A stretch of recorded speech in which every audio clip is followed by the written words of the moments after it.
Chapter 386. Your opportunity was not given by me, but by Beligaju. If you want to be a secondary consort, what you should do now is to look for Beligaju, not me. Hellion Vivian's voice was very calm, and one could not tell whether she was happy or angry. Unveils shook her head with reddened eyes. You still won't accept me, right? Eyes did not say a word from the beginning to the end. He just sat beside Hellion Vivian, rotating a porcelain cup with his slender fingers, with a devilish smile on his lips. Unveils glanced at Eyes, tears rolling down her face. She seemed to want to say something. Young Master Eyes, can you help me to plead with the Princess Consort? There is still a misunderstanding between His Highness and me. As long as this misunderstanding is resolved, His Highness will know what he wants. Young Master Eyes should also understand that I don't want to hurt anyone, I just want to stay by His Highness' side. If it was an ordinary man, seeing a girl like Unveils, he would inevitably feel pity. But who was Eyes? He controlled the rise and fall of the entire business world. How could he not see that some people would say that they were wronged even if they stabbed others? Initially, he did not intend to speak. Matters between women should be left to the women. Although he felt sorry for his girl, he also knew that Wei could handle this kind of thing. But this Eyes just had to drag him into this, and it sounded like he was implying that Wei was in the wrong. As if Wei was the bad guy, and she was the true love of the royal family. Was there a mistake? Who was the mistress, and who was the legal wife? Really, how to say? His skin could not be any thicker, the smile on Eyes' face grew wider, and the domineering aura on his well-defined face lessened. His gaze towards Unveils was filled with gentleness. Hellion Vivian shuddered subconsciously. She did not know why, but every time she saw Eyes' expression, she felt a chill down her spine. Eyes took out a white handkerchief from his arms and wiped Unveils' cheeks very gently. His voice was as gentle as silk. Don't cry anymore. Hellion Vivian raised her eyebrows. He would wipe a woman's tears. This didn't seem like something the second young master of the Hay family would do. When Unveils heard what he said, she felt even more aggrieved. With tears rolling down her cheeks, she called out, "Young Master Hay." However, before she could finish calling him young master, she heard young Master Hay's voice drifting over slowly. His voice still carried a devilish tone, but Unveils was completely frozen on the spot. He said, "If your face is ruined from crying, what else can you use to deceive people? What are you going to use to deceive others when your face is ruined from crying? Now that you've ruined your face, what else can you use to deceive people?" Unveils' fingers paused. There were still tears at the corner of her mouth, but her expression was a little stiff. It was a lively scene. Eyes retracted his hand and threw away the handkerchief. He still had that overbearing and devilish temperament, as if what had just happened had nothing to do with him at all. When Hellion Vivian saw this scene, she laughed very unkindly. Unveils bit her lip slightly. The people behind her could not bear to see the tears in her beautiful eyes. She took a deep breath and her shoulders trembled slightly. It's okay if young Master Hay says so. I think I'm still too naive. I should fight for what I want and shouldn't worry so much. Now, I've made young Master Hay think that I've become a bad person. I know that there are some things that I shouldn't do, but His Highness and I have been together since we were young. I can't let go. I'm not asking Hellion Wei to give His Highness to me. I just want to enter the palace safely. As she spoke, she paused and looked at Hellion Vivian. Hellion Vivian, can't you even agree to this request of mine? Hellion Vivian laughed. Looking at the condemning gazes from all around, it seemed that if she did not fulfill Unveils' wish, she would be breaking up a pair of ill-fated mandarin ducks. It has nothing to do with whether you enter the palace or not. Hellion Vivian leaned back lazily and crossed her legs slightly. Her gaze was indifferent. The aura of a superior that had been dormant in her body leaked out little by little. You've come to me again and again, saying the same thing every time. Even if you don't find it tiring, I find it boring. Unveils, not all relationships are worthy of everyone's blessings. It's your business that you can't let go of Beligaju. If he can't let go of you too, then both of you are in love with each other. Now that the secondary consort selection has not started, You're acting as if I'm the one who's stopping you. If you really enter the palace, I won't interfere and you can do whatever you want. But now, I'm still the third princess consort. You keep on compromising. You're really a mistress and a bitch. You still want to set up a monument for yourself. The point is, are you sure that Beligaju will accept you as the mistress? Hellion Vivian's last sentence made Unbiluo burst into tears again. She was so weak that she could not even stand properly. She reached out her left hand and covered her face. I don't want to do this. I'm the one who knew the royal family the earliest. Someone could not stand it anymore and reached out to support Unbiluo from behind. Sister Yun, don't talk to her anymore. You won't understand this kind of person. That's right.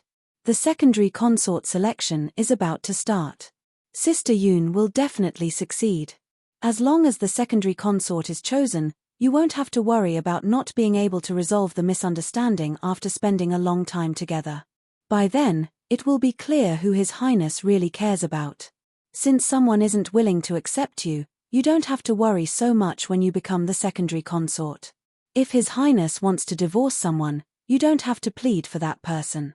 Hellion Vivian listened to these words and the mocking smile on her face deepened. She often saw such things in the modern world. She really did not understand what people were thinking. She snatched someone else's husband and still acted so righteously. And the people around her would always be touched by such true feelings. Only the main wife would be bullied until she had no power to fight back. Hellion Vivian still remembered what the mistress who snatched her father said when she came to find her. He has never loved you. Back then, he only married you because he needed a marriage. Until he met me, he said that he had never had the feeling of holding the whole world in front of one person. I can make him boil and make him willing to put down his work to accompany me. Big sister, let him go. Don't bother him anymore. Hellion Vivian only wanted to laugh at that time. She, her father, and her mother were in love freely. It was her father who wooed her mother. Now, a mistress appeared and said that they never loved each other. The mistress's friend was not old. She remembered that the mistress was still a student at that time. Her friend spoke even more harshly. Tell me, how much do you want to divorce me? Sister, please take a look at your face when you have time. Although you look good and have a good temperament, are you younger than Armai and prettier than Armai? Both of them are truly in love, okay? Hellion Vivian still remembered her mother's gloomy eyes. Wasn't it all because of her face? Chapter 387. Hellion Vivian sneered and played with the porcelain cup in her hand. When she looked up at Unbiluo again, there was a sense of oppression in her bones that made people tremble. Unbiluo, do you believe that if you show up in front of me again, I will make sure that you can't be my concubine? Wasn't it just a competition of looks? Her face was still presentable. Unbiluo probably did not expect Hellion Vivian to say such things. She stopped crying and clenched her fingers that were hidden under her long sleeves. She turned around and looked at her friends with a pitiful expression. Let's go. Those people glared at Hellion Vivian fiercely and walked down the stairs with Unbiluo. Their comforting words could be heard faintly. Sister Yun, don't be sad. It's not up to her whether she can be the concubine or not. She should take a look at her own face. How can she stop the Emperor's imperial edict? I'm fine. Unbiluo seemed to be trying her best to smile. The corners of her mouth were curved upwards, and her purpose was to make people feel more sorry for her. I've made everyone worry. He eyes looked at the interactions on the first floor and glanced at Hellion Vivian. Girl, compared to Unbiluo's pretentiousness, you are so far behind. I know. Hellion Vivian took a sip of the tea and realized that it was a little cold. He eyes raised his eyebrows. Aren't you going to teach her a lesson? I'm busy these 2 days. Hellion Vivian put down the teacup and looked absent-minded. He eyes reached out and brushed her bangs. Don't think so much. Unbiluo can act, we can do it too. The main thing is what you think of the third prince. No. Hellion Vivian's voice was indifferent. The main thing is what the third prince thinks of Unbiluo. He eyes smiled. Whatever you say. Anyway, when the time comes and you feel wronged, I will take you away immediately. It's easy to make money in Jiangnan, And we can also expand the power of Wei's world. Wei hummed in agreement, yet her heart was filled with an indescribable warmth. Hazy was very good to her, just like when a younger sister was bullied outside. As soon as the older brother heard that, regardless of whether he could beat the opponent or not, even if he was beaten black and blue, he would still help her vent her anger. She did not have such feelings when she was in the modern world. She had always been alone, even after her mother passed away, when she was slandered as a thief. No one thought of standing up for her. But he let her know what kinship was. He looked at Helian Wei's cold expression of wanting to thank him, but was not used to saying it out loud. He reached out and patted the child's head. When other girls are your age, they only think about which family's young master is more handsome. You, on the other hand, have been acting like I'm very lazy and you'd better stay away from me since I first met you. Do you have to be so mature? Compared to you who started to visit brothels at the age of 12, I'm not mature. Helian Vivian took his hand away and said without hesitation. He, whose dark history was exposed, twitched his mouth. His adopted sister was not. Wait. What did you call me? He's eyes lit up. Helian Vivian turned her head and raised her eyebrows. Big brother. Ha ha ha ha, ha ha ha. He's went crazy and reached out to pat Helian Vivian's shoulder. You're finally willing to call me big brother. Helian Vivian almost vomited blood from his pat. She knew that the 3 generations of the Hay family were all boys. When Profound Heaven was just opened, He's had been talking about how he wanted a younger sister all day. In short, no one would have thought that the second young master of the Hay family, who walked sideways in the business world of the capital, was a standard sister con. Little sister, don't worry. Even if you're cold and poisonous, no one can bully you.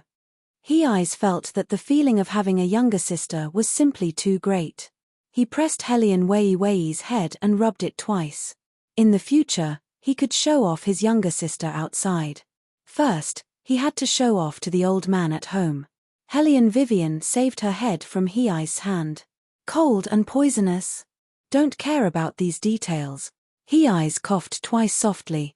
Helian Vivian raised her eyebrows and continued, let's talk about business. I want you to help me pick a few guards with good martial arts. They must all be women. Women? He's asked doubtfully. Why? Helian Wei told him about her yabyum. After He's listened, he hooked his lips and smiled. Isn't it better to directly push the third prince down? Helian Vivian was helpless. Why did this person have the same logic as Yuan Xiaoming? I don't want to let this kind of thing control me. He's hummed and said meaningfully, then, how about letting Big Brother spend money to help you find a man? No. Helian Vivian rubbed her forehead. Obviously, she was very repulsed by this proposal. He's looked deeply at Helian Vivian. So it's like this. It turns out that except for the third prince, other men are not good, right? Hearing this, Helian Vivian suddenly froze. Think about it carefully. He's stood up with deep meaning in his eyes. Big Brother will find you a good guard. As for the rest, it's still up to you to figure it out. But you have to be careful of Yunbiluo. She's quite capable of stirring up trouble. Helian Vivian nodded. I know. Then I'll leave now. He's finally rubbed Helian Vivian's head. If there's anything, ask your maid to come to me. Okay. Helian Vivian looked at He's back and began to analyze why she could only accept Beligaju.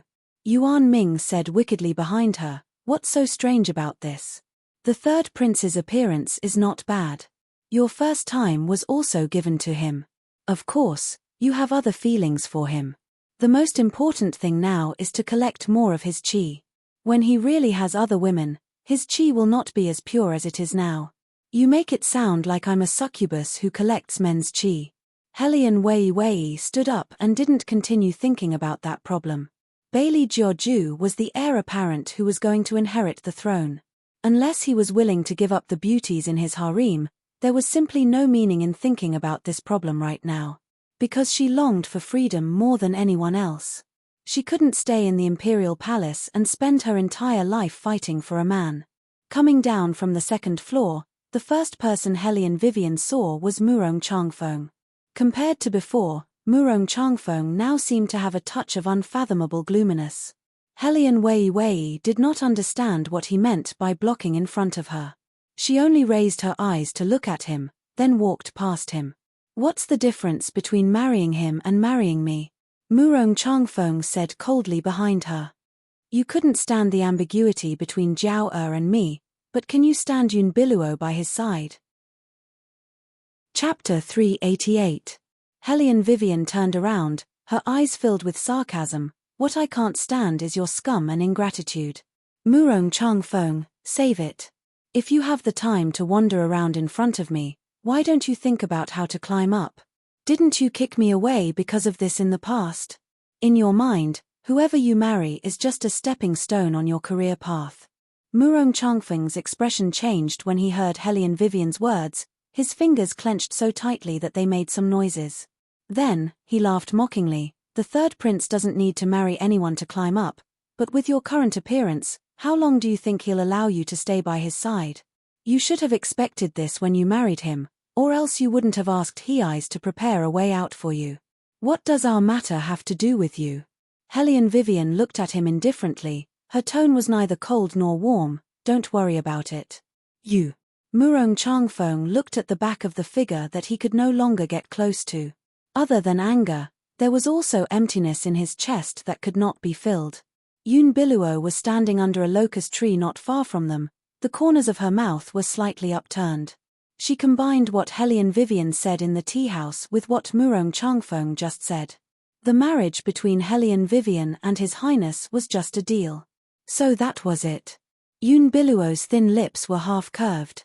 So it was just a relationship of mutual benefit. That was easy to explain. On the other hand, Helian Vivian, who left the trading compound, wanted to take advantage of the time to go to Green Dragon Lake to see the Green Dragon at the bottom of the lake. However, there seemed to be more fog in Green Dragon Lake than usual. Helian Vivian could not help but frown. Something's not right. Yuan Ming called Helian Vivian back. Woman, don't go any further. Helian Vivian stopped in her tracks. What's wrong? The aura here is not good for your current body. Yuan Ming narrowed his eyes. Come back after your jewel cultivation day. Otherwise, you won't be able to hold on until the night of the full moon before you explode. Helian Vivian glanced at the foggy Green Dragon Lake. Is it because of the fog? This is not an ordinary fog. Yuan Ming's eyes slightly darkened. I don't know what means someone used to gather all the resentment in the academy here. For now, it's not suitable for you to go further. Helian Wei frowned again. What about the Green Dragon?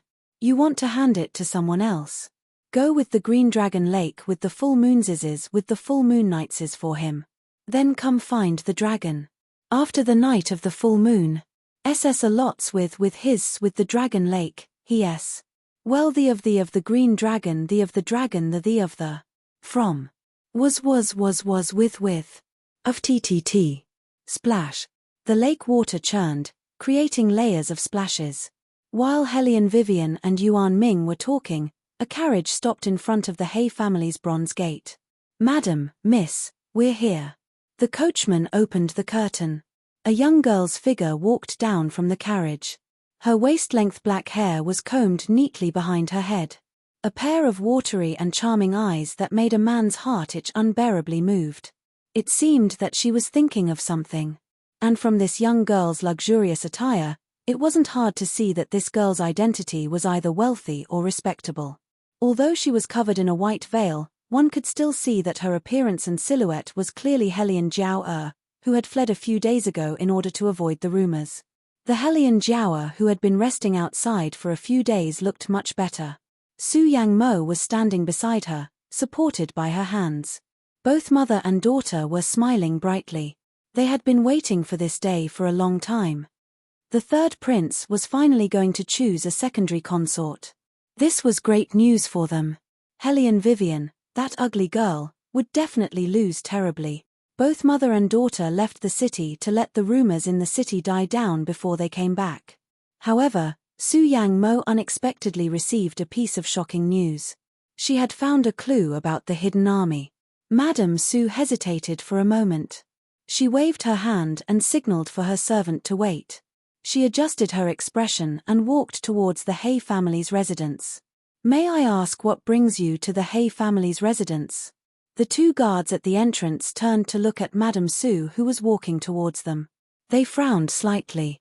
My two brothers, please inform him that Madame Sue of the General's residence is here to visit. She wants to discuss the hidden army with us. Su Yang Mo confidently mentioned the General's residence, and Old Master Hay would definitely invite her into the residence. Please wait for a moment, madam. I will inform Old Master Chen. The two guards looked at each other when they heard the words hidden army. One of the guards turned around and walked into the Hay family's residence. After a while, the guard who went in earlier came back and said to Madame Sue calmly, Madam, the Hay family only welcomes the real Hellion family. What do you mean by the real Hellion family? Hellion Jiaoer, who was listening at the side, asked coldly, Am I not a Hellion? The guard glanced at her and said calmly, I don't think this young lady is the heir of the Hellion family.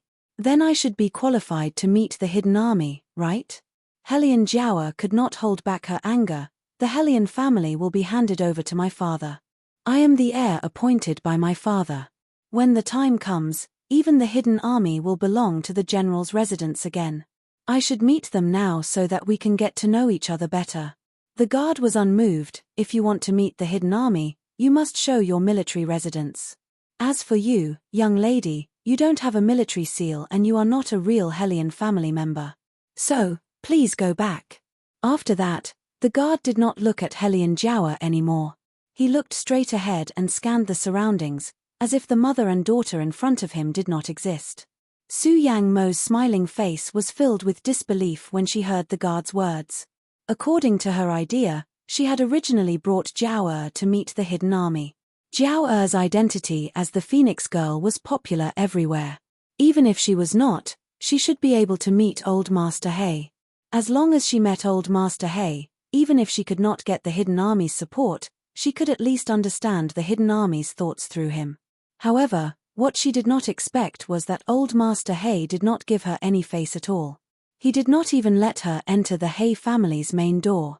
Su Yang Mo gritted her teeth at the thought of this. After a short pause, Su Yang Mo turned around and walked towards the carriage with a gloomy face. Chapter 389.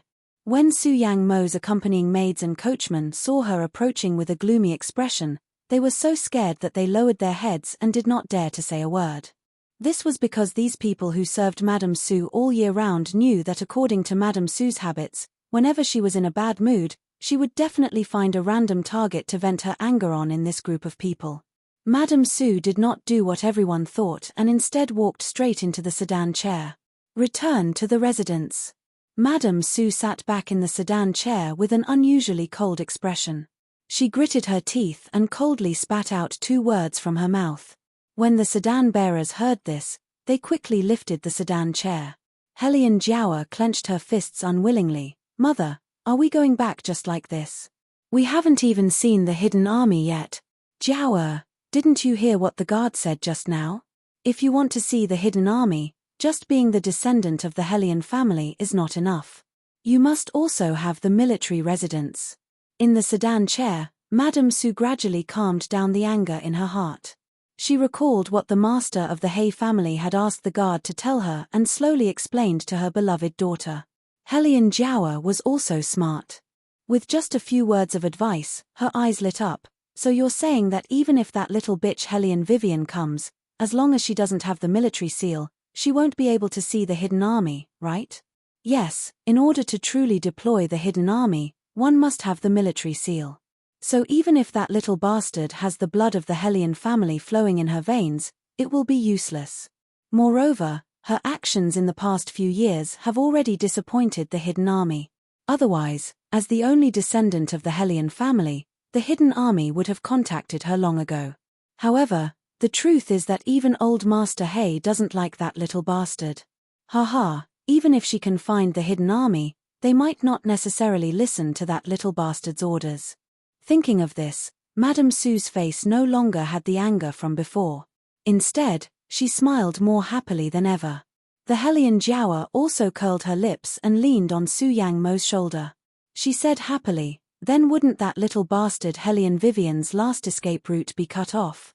After the third prince chooses a secondary consort, under good circumstances, he will still leave her a place in the palace. If the situation is not good, he will directly abandon that ugly girl. When that time comes, father will seize all of the inheritance rights of the Hellion family. That little bastard will definitely cry herself to death in a corner. Even if she has profound heavens, she still can't beat me. Of course, our Jiao is the most sensible and beautiful. Su Yang Mo reached out and caressed the Hellion Jiao's long hair. Imagining the days to come where she could hold her head high made her feel very relieved. By then, the congregation would be over and Hellion Vivian would be kicked out. She must bury that little bastard in the ground, just like her mother. However, Su Yang Mo would never have dreamt that not only did Hellion Vivian get the recognition of the hidden army, she had even started her first batch of firearms experiments. Therefore, on that day, just as Su Yang Mo left, Hellion Vivian received news that she was looking for the hidden army. After disguising herself, Hellion Vivian put on a cloak and went to the Hay family. Old Master Hay looked a little angry. They stole someone else's house and yet they still talk like the hidden army belongs to them. Who do they think they are? Hellion Vivian laughed. Old Master Hay's voice deepened. Wei, is this how you've been all these years? That mother and daughter pair are the worst. Hellion Vivian did not want to talk about Su Yang Mo and the rest. Don't tell them that I got the hidden army first. Let's see what they want to do. Now that the imperial court is not stable, it's safer for the hidden army to keep a low profile. It won't be too late to let them out after we've made all the guns and ammunition. Speaking of your guns and ammunition, it's amazing. Old Master Hay pointed at Da Xiong who was practicing outside. Especially that assault cannon that Da Xiong is carrying, it can even smash rocks into pieces. Hellion Vivian was not surprised by the power of the assault cannon. After all, she knew its effect better than anyone else. However, Hellion Vivian did not expect it to be made so quickly. Are all of them done? There are still 1 or 2 items left, but most of them have been completed. I sent you this letter because I wanted you to come and take a look at our results, Old Master Hay said as he led Hellion Wei into the inner courtyard. The place was very secluded and covered with a layer of cut green branches. Open it. There were a total of 10 big wooden boxes. The high-quality guns were lined up in a row, shining with a cold black light. Hellion Vivian smiled as she bent down and picked up one of the guns. She pushed the gun and loaded it. Her skillful and fast movements had a unique handsomeness. Not bad. Other than the fact that the heavy machine gun was not as exquisite as the modern ones and would be more unbearable to carry on one's shoulders, there were no other problems.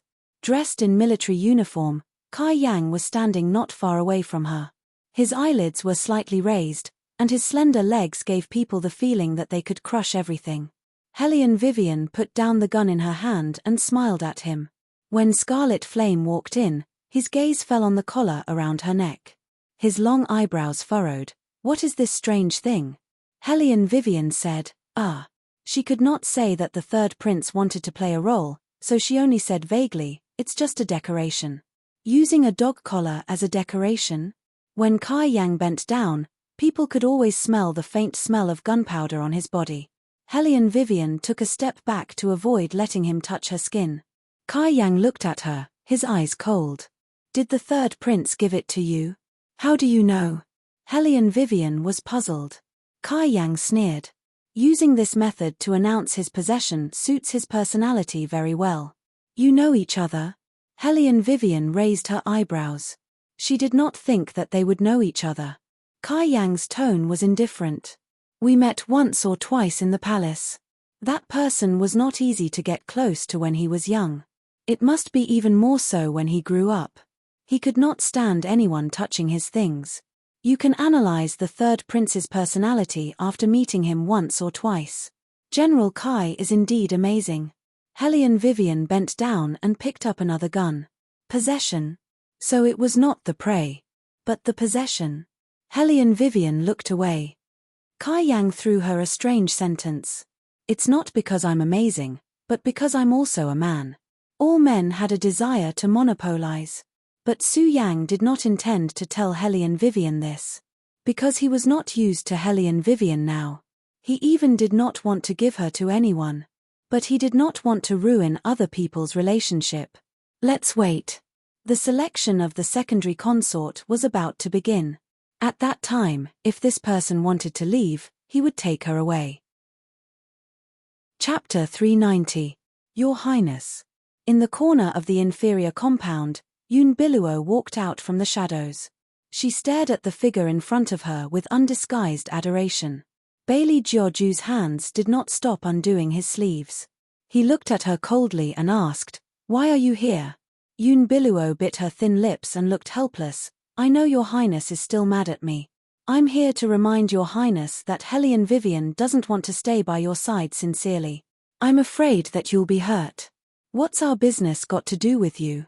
It was the same answer, but Belegaju's voice was so cold that it made Yoon Biluo shudder. She did not expect the two of them to have such chemistry. Suppressing the unwillingness in her heart, Yoon Biluo looked at Bailey Jiaoju with teary eyes and said, "She told me personally that it was just a pre-wedding deal between you two. Your Highness, you said that humans are the most selfish animals in the world. I really don't want to see you being used again." "Used?" Belegaju stood there quietly as if his entire movement had stopped. Then, he raised his eyebrows elegantly. "She told you that it was just a deal?" "Yes." Yoon Biluo's eyes were filled with tenderness.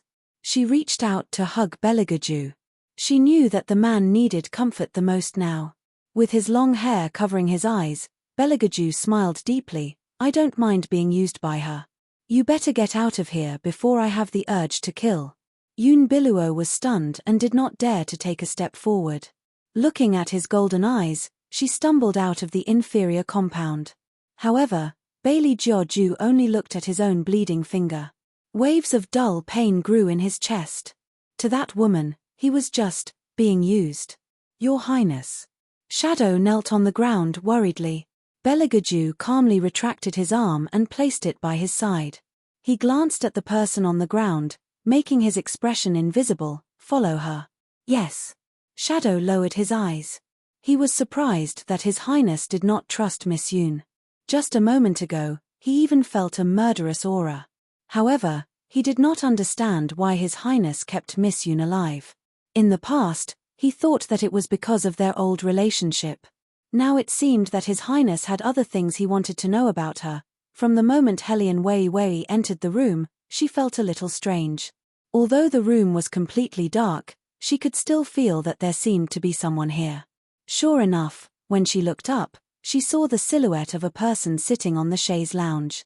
Under the faint moonlight, she could only see a slender figure, if not for the pair of eyes that reflected light like a cat's in the dark. Hellion Vivian almost thought that she was hallucinating. It was obvious that Belegaju was sitting there. "Come here." His voice was not loud, and in the narrow space, it was so low that it made people's ears numb, but Hellion Vivian could still hear the coldness in it.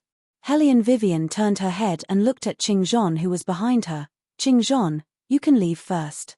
I want to talk to His Highness." "Yes." Qingzhon was obviously a little worried. She frowned. However, she still left and did not forget to close the door before she left. Hellion Vivian reached out and lit the oil lamp. Only then did she realize that beside Belegaju's hand was the package that she had packed for the full moon night. When she approached to tidy up those clothes, Bailey Jiaoju unexpectedly curved those rare thin lips of his towards her. Hellion Vivian immediately felt a demonic aura. She could not wait to take out the demon-revealing mirror to reveal his true form. "It's because I usually spoil you too much, that's why you have such big guts, isn't it?" Bailey Jiaoju looked at her with a heavy gaze, his body still carrying the unconcealable smell of blood. Hellion Vivian wanted to say something as his warm breath lingered around her ear. Bang!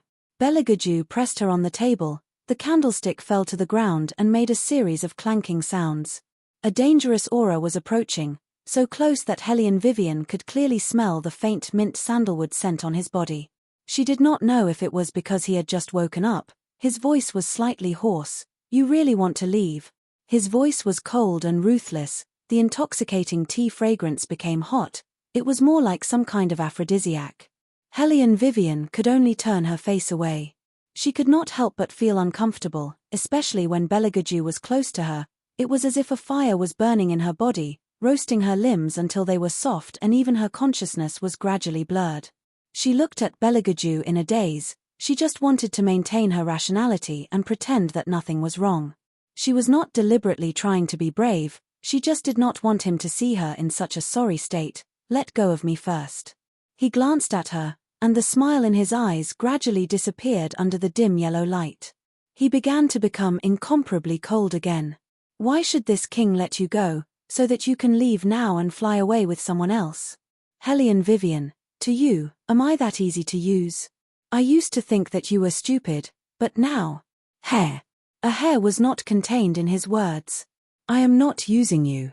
Hellion Vivian felt that her strength was draining away, so she could only focus and reply, "We are helping each other. You were the one who agreed to the original contract." Bailey Jiu stared blankly for a moment. When he first signed the contract, he wanted to find an excuse to feed this little fox until she was mature. He didn't expect that she would use it to shut his mouth again and again. Hellion Vivian was a bit confused. She was confused for a while, then she sobered up a bit and wanted to push Belagaju away. "About the package, how do you explain it?" Bailey Jiu exerted force with his left hand and trapped her in his arms. She couldn't even move an inch. Hellion Vivian was a bit annoyed by the evil fire in her body, so she reached out and grabbed his collar. "Because I need a place to spend the night of the full moon." This answer, "Your Highness should be satisfied." In order to prevent herself from pouncing on him, she tried her best to avoid the two of them meeting. This person kept coming in front of her. Be careful that she really did what Yuan Ming said, and left after pouncing on him. Hellion Vivian had a bad temper. She was vengeful for the smallest grievance. She would not allow anyone to go against her when she wanted to eat or do something, so she had to have the same personality as a fox. No one knew better than Bailey Jiu how domineering Hellion Wei was. Don't be fooled by her thin figure. She was not afraid of him at all.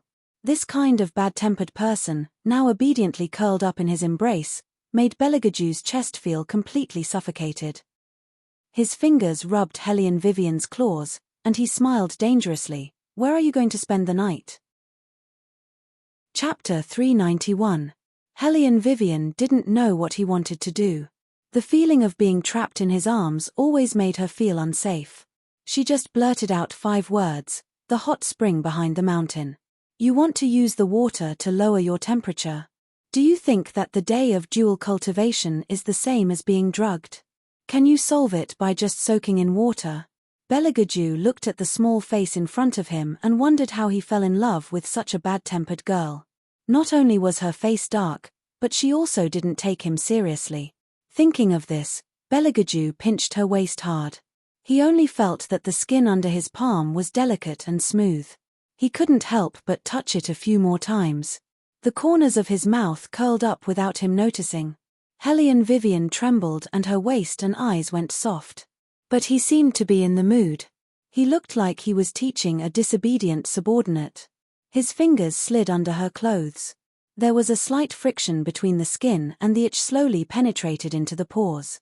He slowly raised his eyebrows. "You are afraid." Hellion Vivian trembled and turned her head to the side. She seemed to smile. "Afraid? What's there to be afraid of? You know what I'm talking about." Belagaju's thin lips slid over her neck. "Since you just came in, your body hasn't relaxed.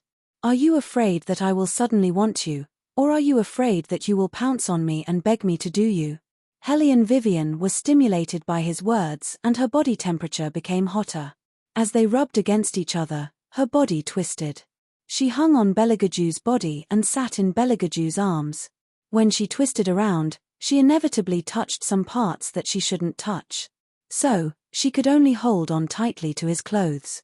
But Hellion Vivian didn't expect that she looked weak and helpless like this, which made people want to destroy her.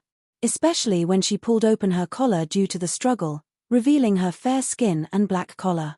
Her beautiful deep collarbone looked seductive, and even the corners of her eyes were slightly pink. Belagaju's eyes darkened. He kissed her directly on the side of her ear and smiled enchantingly. "Obviously, your body needs me more than soaking in the water." Hellion Vivian didn't know why her breathing became rapid. She felt that the surrounding temperature was a little too high, and even her back was a little hot. She wanted to avoid him, but Belegaju's lips stuck to her skin without any hindrance. Hellion Vivian felt all the pores on her body explode. Her mouth was so dry that she couldn't even spit out a single word for a moment. A thick and unique aura had filled the entire room at some point in time, urging on something. It was like the song of a siren. When people heard that charming voice, they had already fallen into the abyss. Hellion Vivian couldn't stand it anymore. She pulled Belegaju down and climbed up like a vine. She clung to him tightly and let out a silent sigh of comfort. There was a layer of water in her originally pale eyes. Belegaju, who was teased, seemed to have finally come back to his senses. He suddenly grabbed Hellion Vivian's waist with one hand, and his palm reached into her clothes to grope unscrupulously. He pinched her chin and lifted it up. "Do you want it?" Under the weak light, Hellion Vivian's face was red, and her eyes were like overflowing spring water. She couldn't hear what he was saying. Belegaju kissed her fiercely. Hellion Vivian softly leaned in his arms and slightly raised her head. Her lips and tongue responded shakily, and the kiss became lingering. One side plundered to their heart's content, while the other side took and asked. The ambiguous sound made people blush and their hearts beat faster. But they seemed to be unaware of it. Some feelings that couldn't be expressed when they were awake flowed into each other's hearts. Hellion Vivian had never been so docile. She let Belegaju plunder her body, but she still felt that it was far from enough. She just wanted to bury herself deeper in the man's arms. Her long legs couldn't help but rub again and again, like a silent and shy invitation. Belegaju's breathing became heavier, but his eyes were clearer than ever. "Tell me, who is the young Master Tang you are talking about? As long as you tell me, I will give it to you." This name was like a sobering agent implanted in Hellion Vivian's brain. It was only for a moment. "There is no such person." Hellion Vivian's eyes were cold. She grabbed her wrist and twisted it hard. Catcher, a soft sound was heard. Belegaju's whole body trembled. He reached out and pulled her over. "What are you doing?" Hellion Vivian gathered some reason and strength from the pain. She pushed away Belegaju, who was unprepared, and staggered back with the help of the reaction force. Her waist bumped into the sharp corner of the table. She groaned, but the corners of her mouth curved up. Hellion Wei's mind was filled with scattered fragments of memories. She only knew that when she fell into a deep sleep, she still maintained her original nature and did not reveal that she was the one who had taken over her body, so that the other party would not treat her as a monster and loathe her. That was enough. The moonlight shone through the wooden window and shone on Belegaju's pale face. Those who didn't know would think that the injured person wasn't Hellion Vivian lying on the bed, but him. Bailey Jiaoju had never thought that she would resort to self-mutilation to reject his question. Just because of that young Master Tang? He had never felt so empty like this before. It seemed that no matter what he did, he couldn't hold the person in front of him. That was because she had too many secrets. She didn't want him to know every single one of them. Belegaju got up and put one hand in his pocket. He arrogantly looked at the night outside the window. His long black hair set off his perfect ice-cold face. He was as elegant and indifferent as usual, but his fingers were clenched tighter and tighter. Fire Chiline's figure was faintly visible behind him. It looked at Hellion Vivian in surprise. There was actually such a tenacious human in this world. Master had already released his psychedelic aura. She could still resist the temptation before the full moon. One had to know that Master had never done this before. Because releasing the psychedelic aura was not suitable for Master right now. Using his own aura to affect the other's aura would consume a lot of energy. But what it didn't expect was that Master would go to this extent for a human. It's probably because Master also sensed that within Wei's body, there was something unstable causing mischief. That's why he used up his own cultivation to help her suppress it. The night was getting darker and darker. The injured Hellion Vivian's dream was gloomy. The real Hellion Vivian looked at her with eyes full of tears. It was as if she was blaming her for taking away everything that belonged to her. This time, someone reached out and seemed to want to drag her to the bottom of the lake. Helene Vivian struggled with all her might to stand up. She felt as if her body was surrounded by an unknown aura. That was why she was able to survive. But the lake in her dream was too deep. It was so deep that when she woke up, she felt cold all over. Chapter 392. Because of the dream, Helene Wei's eyebrows were knitted together. Her black hair was wet with sweat and stuck to her forehead. Of course, Bailey Jiaoju was also aware of this kind of movement.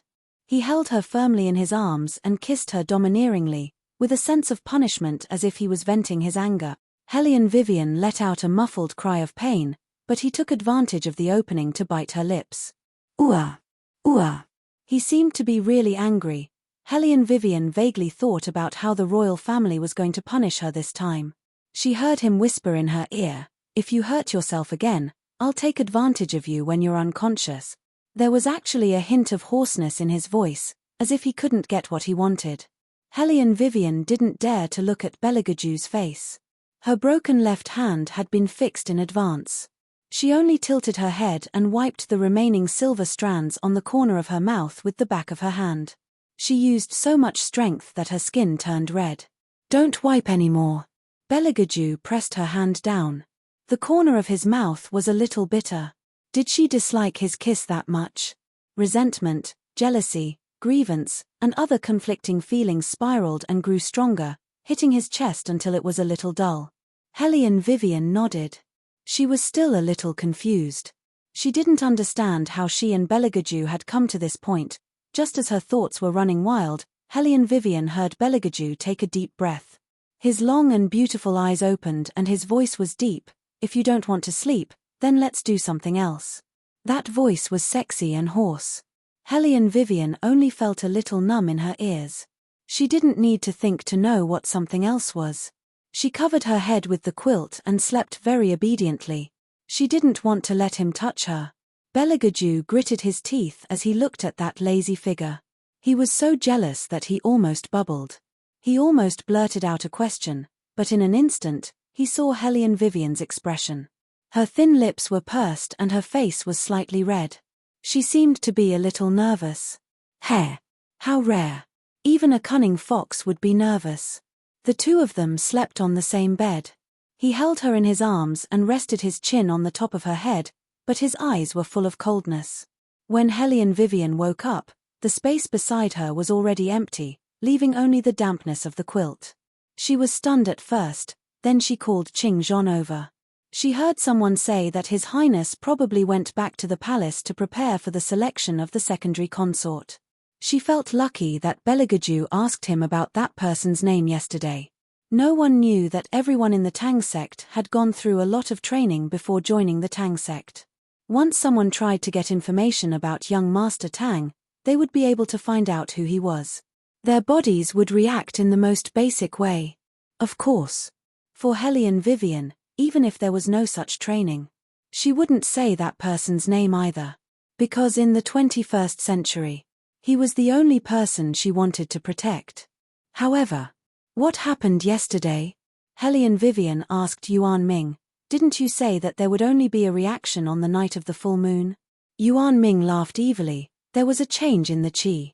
That man had a scent that would make the demon cultivator obsessed. So, we still have to isolate him. Helene Vivian reached out and pressed her aching forehead. Yuan Ming suddenly stood up straight. Something's wrong. What? As soon as Helene Vivian finished speaking, she heard an ear-piercing scream from the superior compound. The scream was very unusual. Through the sound of the rain, it seemed to have an indescribable fear. Murder, murder. Someone had indeed died, and the way she died was very strange. All the blood in her body had evaporated in an extremely strange way. Her whole body appeared to be sunken and shriveled. You could even see the few bones left after removing the blood. Helene Vivian frowned as she looked at the corpse in front of her. A lot of doubts gradually emerged in her heart. However, her reason didn't let her show the slightest bit of inappropriateness. Her pair of eyes only deepened as she quickly analyzed. The victim's age was 17 to 19 years old. She died from a large amount of blood loss. The time of death was between 9 and 1 o'clock yesterday. There were no obvious signs of injury on the surface of the body. The body was in good condition. The fine and soft things were enough to rule out the possibility of murder. It was just that the way this corpse died was too strange. Intuition made people feel uncomfortable in their hearts. The murder happened at White Academy, which was still some distance away from the capital. The people from the Yarman couldn't have come immediately. Helly and Vivian obtained almost all the information from the scene of the first murder. The person who had died was the young miss of the Bai family, who had a good family background. Her appearance was also decent. During this period of time, she had been practicing the zither in her room. According to the servant girl, she wanted to participate in the upcoming selection in the capital, so she practiced the zither with all her might, wanting to stand out in the selection. When the servant girl was talking, she was crying all the time. Helly and Vivian took advantage of this time and walked around the entire room. The strange thing was that the doors and windows were all locked from the inside. There was no trace of being opened. Even the floor was clean. There were no traces of fighting. Except for the dead person lying on the floor, everything was very normal. This case was really strange. At the beginning, she suspected that it must be a fierce master, so it could be so straightforward. But until she remembered that it was raining outside last night, she felt that her idea was wrong. The martial chi of the royal family was already very high, but even if they went out, it was inevitable that they would be contaminated with the humidity outside. Even now it was the same. It was still raining outside. No matter who entered the room, there should be traces on the floor. Unless the murderer didn't come in from outside, this murder case looked simple, but in fact it was very complicated. It was very obvious that this was a tricky case of murder in a locked room. Helly and Vivian did not handle many cases, but she knew that among all the murder cases, murder in a locked room was the most troublesome. However, this case fell on the head of the battle spirit forces. This has not happened in the White Academy for more than 100 years. Tu Su Feng glanced at the 4 new members standing opposite him, which included Helly and Vivian, Yun Biluo, Xiao Qi, and Han Yu. The people from the Yarman will come up the mountain soon. Tu Su Feng said in a low voice, I'm very familiar with their methods. When they find the traces, the whole academy will be in chaos. Han Yu's eyes flashed. Dean, you mean that you think there will be more murders?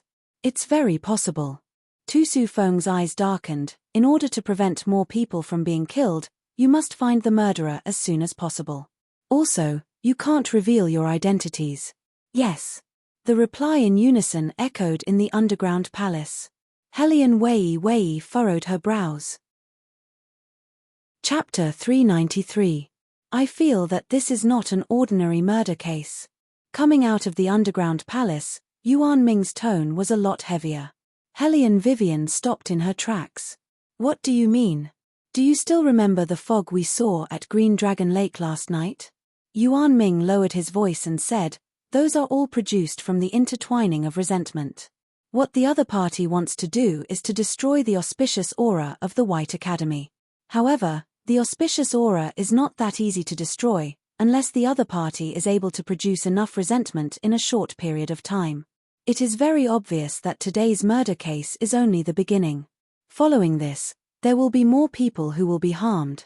As Yuan Ming was speaking, the magistrate arrived in a grandiose manner. Seeing the students of the superior compound, he bowed and bowed. But once he saw the corpse, he was somewhat unhappy. Originally, he was in charge of White Academy's security issues, and the higher-ups would always look for him to talk from time to time. Now that there was a murder case here, he just wanted to clean up this place as soon as possible and suppress the murder case as much as possible. However, it was very obvious that the magistrate's calculations were wrong. A murder case occurred in their own residence. How could the students not care? Each of them had a different expression and asked the magistrate to give them an explanation. How could the magistrate offend the students of the superior compound? So he said to the coroner, since everyone wants to know, you tell them what you found. Yes. The coroner cupped his hands and walked over. It was only a group of students who did not have common sense, so it was not easy to fool them. He smiled a bit, with a bit of arrogance. The deceased's age was between 17 and 19 years old. He died from excessive blood loss. The time of death was between 9 and 1 o'clock yesterday. There wasn't anything wrong with what he said at the beginning, but the next sentence made Wei's eyebrows raise. The deceased's appearance was outstanding. It is very likely that someone failed in courtship and wanted to kill. Helene Vivian did not say anything. Looking at the coroner's appearance, she knew that this guy was definitely talking nonsense. The coroner did not have the slightest intention of stopping. Looking around, he pretended to be deep in thought. White Academy locks every night, except for the students who live here. It is very difficult for others to break in. When the coroner said this, everyone gasped. Some of the students couldn't help but ask, "Master, are you saying that the murderer is in the academy?" It was very possible that a fellow student who studied together was a scoundrel who was aroused by lust. This made those young ladies from the superior compound extremely uneasy. "You look at me, I look at you." Their complexions were extremely pale.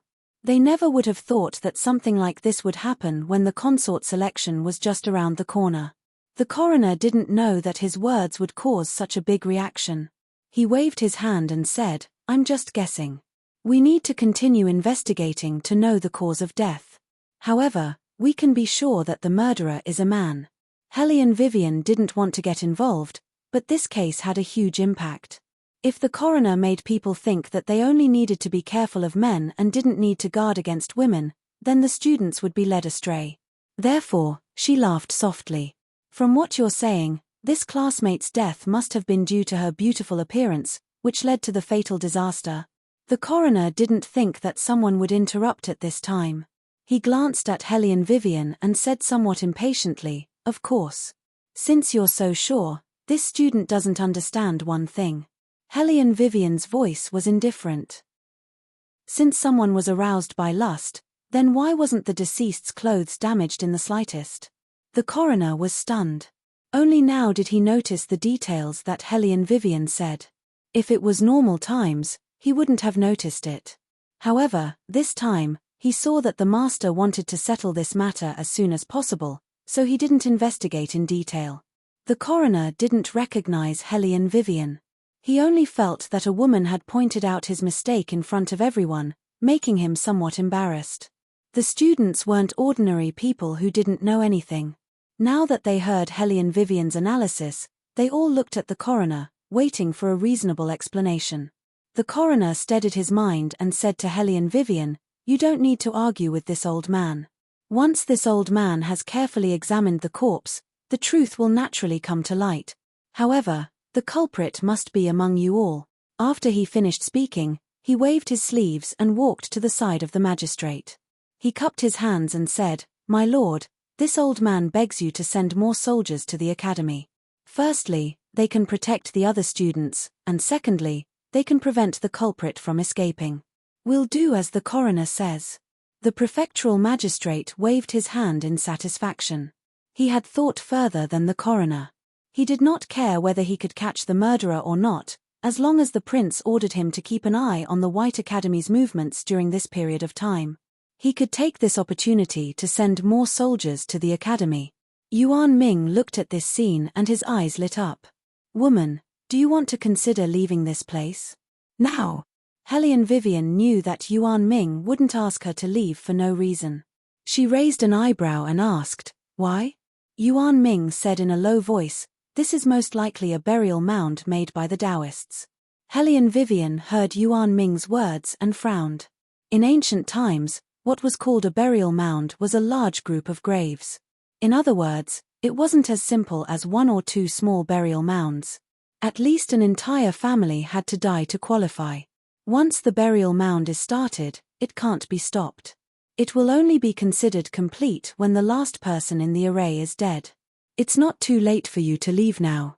The resentment will have a great impact on you now. Yuan Ming glanced at the magistrate who had just left. His eyes were filled with mockery. "I don't believe that those humans can find the source within 2 days. In 2 more nights, the moon will be full. You won't be able to withstand it." Helene Vivian knew that Yuan Ming was right, but she felt that she couldn't just leave like this. "How about we evacuate the students first? The so-called burial mound means that no matter where they go, they will be in this burial mound. Yuan Ming looked at her and said calmly, I can help you cover your scent with my demonic nature, but the others can't. Even if they leave here, they will die. Hellion Vivian lowered her eyes. She thought for a while and said, so, if I want to live, I have to find the source. Yes. Yuan Ming smiled evilly. You want to find it? Hellion Vivian nodded lazily. I haven't used my brain for a long time. According to what you just said, letting them stay in the academy will narrow the search area, right? That's right. Yuan Ming thought that she was worthy of being his prey. She was unexpectedly smart. Hellion Vivian went through the collected information in her mind. When she passed by the back of the mountain, she glanced at the Green Dragon Lake. Raindrops fell on it, but it didn't sound clear at all. The light was also hazy, as if there was a layer of gauze. Chapter 394. At this moment, at the crime scene of the Superior compound, a woman shook her head, her long curly hair covered her pretty face. Her action was a little strange, as if she was a puppet being manipulated. The few soldiers who stayed behind did not suspect anything. They had already heard the coroner's words and identified the murderer as a man. Then, the moment the wooden door was closed, a gust of wind suddenly blew past and lifted the woman's long hair in front of her, revealing her small, pointy face. What kind of expression was that? Her eyes were empty, and there was nothing in them. There was a smile at the corner of her mouth, and it was indescribably eerie. She was the next one.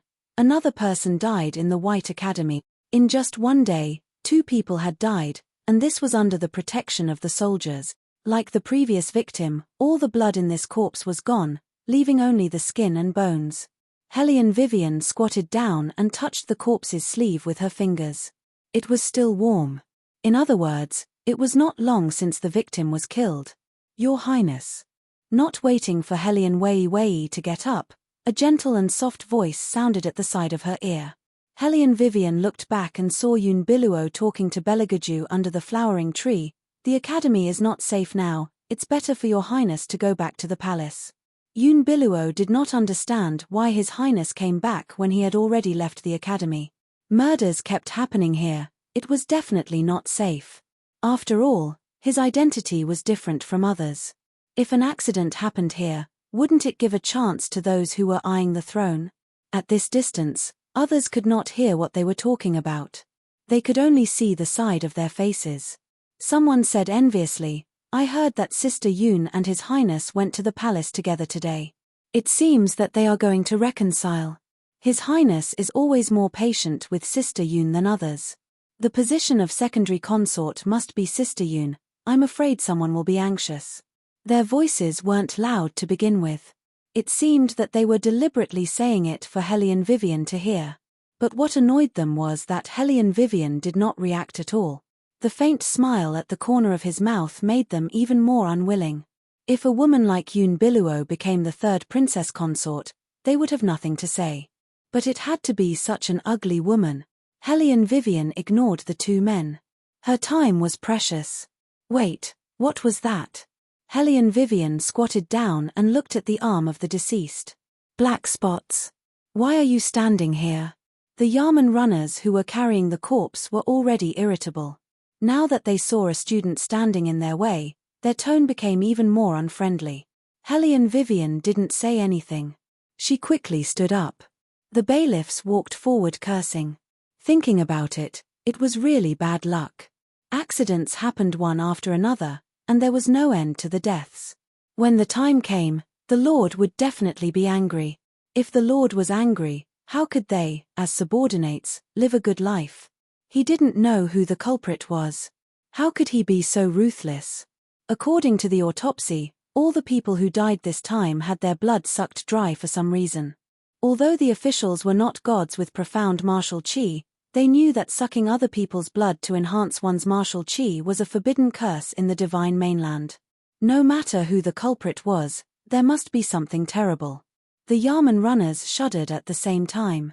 They took a look at the corpse that was being carried and hurried out of the superior compound.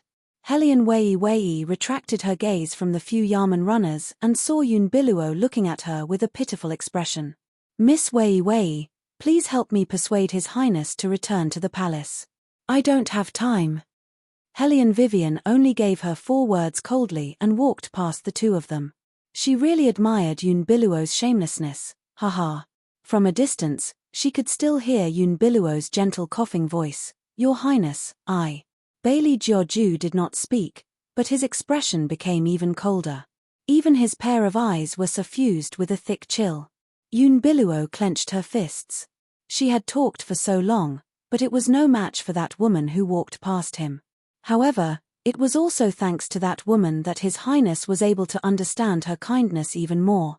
Yunbiluo lowered her eyes, her heart overflowing with joy. Beligaju opened his mouth and said, "Get out of the way." What? Yunbiluo widened her eyes in shock. Beligaju glanced at her indifferently. His casual posture was more languid and luxurious than ordinary people. I said, "Get out of the way." The 4 cold words made Yunbiluo completely freeze. He didn't stop just to listen to her. Then he did it to see Hellion Vivian. This guess made Yunbiluo bite her lip, and her shoulders trembled. In the end, her eyes darkened. It seemed that it was still not enough. At noon, just as Hellion Vivian stepped into the commercial compound and was about to have lunch, a noise that could not be ignored came from the lobby. A student walked in with bright eyes. I heard that the Yamen has found some clues. What? Hellion Wei stopped in her tracks and turned to look at the student who spoke. The others also gathered around and asked curiously, "What clues?" Don't worry, let me catch my breath first. The student who ran in took a deep breath and said, before Bai Xinrui returned to her room, she went to a place. Where would she go in the middle of the night? Someone was puzzled. Hellion Vivian suddenly had a very bad feeling. The student said mysteriously, "She went to Green Dragon Lake. I heard that young Master He was there too." That means the last person Bai Xinrui saw before she died was young Master He. Are you saying that young Master He is the murderer? The people in the lobby were in an uproar. The student lowered his voice, "I don't know if he's the murderer, but the magistrate is going to take him away. It seems that he has determined that young Master He is guilty." Upon hearing this, Hellion Vivian's eyes darkened. Without any delay, she turned and left the commercial compound and walked toward the inferior compound. She was not afraid of anything else, but she was afraid that the magistrate would let He Ziyi be the scapegoat in order to close the case quickly. The He family was powerful in the business circle of the capital city and had plenty of money. However, it was obvious that someone was manipulating this case behind the scenes. The He family might not be able to defeat the other party. Otherwise, the magistrate would not be so bold as to take him away. In this strange world, she did not have many family members. He Ziyi protected her in every way in the academy. Not to mention that if she did not ask him to watch Green Dragon Lake, he would not be taken away as a suspect. She could not wait any longer. Bang! Hellion Vivian pushed open the wooden door in front of her. Bailey Jiaoju was unbuttoning his shirt when he heard the noise. He slowly raised his eyes, but his expression was definitely not pleasant. He merely looked at Hellion Wei, who was standing in front of the door. Chapter 395. Hellion Vivian paused her steps and thought for a moment before opening her mouth. "I need your help." "What help?"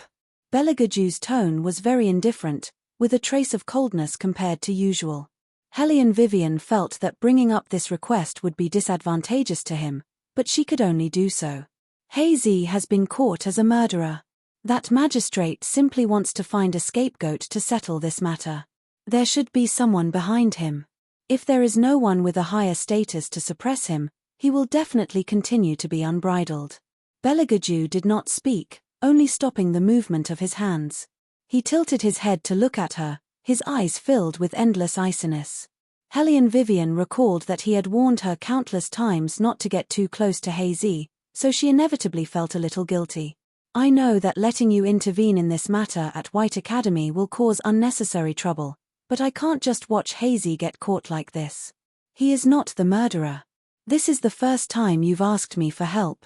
Beligaju's slightly cold voice sounded in the room, like ice-cold sake slowly rotating. "But it is for another man." Hellion Vivian raised her head and looked towards the man. Belagaju still had an indifferent and noble appearance. The exquisitely made robe draped over his body, straight to the side of his feet. He slightly tilted his face, his eyes filled with bottomless darkness. Obviously, he still had the imposing manner of a monarch overlooking the world. Hellion Vivian did not know what was wrong. Perhaps it was because his eyes were too desolate, there was not a single reflection of the blue dome of heaven. Hellion Wei's chest tightened involuntarily, as if she was affected by his appearance. Even the air around her became silent. After a long while, Belagaju stood up and walked towards her step by step. That attractive handsome face was like a perfectly cut ice diamond, dazzling and sharp. "If I help you, what can I get in return?" "The throne." Hellion Vivian looked at him, her eyes dark. "I will do my best to help you sit on that throne." Belagaju laughed, but it was as cold as a sword. "Do you think that without you, I won't be able to get that position? Or do you think that I must have that position?" Hellion Vivian didn't say anything. Of course, she knew that even without her, the man in front of her could easily obtain the world's throne. It was only a matter of time. "When you need me, you can come here. If you don't, you can just throw me aside." Belagaju forced her into a corner and lowered his head slightly. The smell of sandalwood was followed by an indescribable coldness. "Why do you have to take all the good things in the world?" Hellion Vivian clung to that unsettling heat, wanting to end this situation as soon as possible. When she looked up, her eyes were clearer than ever. "Your Highness has decided to help me." Seeing the rare anxious look on the girl's face, Bailey Hanbing snorted coldly with a faint smile. "You are really worried about him." He let go of her hand with so much force that Hellion Vivian almost lost her balance. Fortunately, she didn't like to pretend to be weak like Yun Biluo. Otherwise, the royal family's strength would be enough to throw her out. Hellion Vivian pressed her aching wrist, listening to the man said coldly, "I can help you, but in return, I want you to promise me one thing." "Okay." This time, she owed him. "You promised so quickly." She didn't know what she did wrong. Hellion Vivian could see that Belagaju's eyes were getting colder. He looked at her with an almost arrogant look. His eyes were cold. "It seems that he is really important to you." Hellion Vivian didn't deny it. She only wanted to save him now. Belagaju took a deep look at her again. His long sleeves moved slightly, and his voice was so calm that it was almost cold. "Shadow." "Yes, Your Highness." Even when drinking tea, she had to constantly be on guard against any movements he might make. Chapter 396. At this moment, the magistrate was sitting in his sedan, analyzing the current situation. The suspect had been caught. The murderer was most likely young Master Hay, the last person who came into contact with the victim. As for how the second student died, he did not care at all. As long as the case was pinned on one person, the case could be closed. Young Master Hay's identity was a little tricky. However, there was no other way. He had been to the Green Dragon Lake. According to the prince, anyone who had been to the Green Dragon Lake had to be secretly executed. He was supported by the prince. Compared to the Hay family, he was more afraid of offending the prince. While the magistrate was thinking, the carriage suddenly stopped. "What's wrong?" the magistrate shouted impatiently. The manservant respectfully handed over a token. The token was not big, and it was just enough to be held in one hand. On the surface, there was nothing special about it. However, the words written on it made the magistrate lose his footing and almost collapse in the carriage. His Majesty has arrived in person." The magistrate's first reaction was to wonder if the retired emperor had found out that he had cooperated with the prince and had come to punish him personally. The servant had never seen his master so nervous before. His face had turned deathly pale, and he no longer had his usual domineering attitude. The magistrate opened the letter with trembling fingers. His face was completely pale. It was the royal family. After reading the letter, the magistrate froze. He could not stop the chill in his heart and he almost fell to the ground. He did not want to go any further. The prince. Only the prince could save him now. The magistrate pulled the curtain open and shouted anxiously, "Turn around, turn around." Don't go to the academy. Tell them to release young Master He immediately. Don't go to the academy.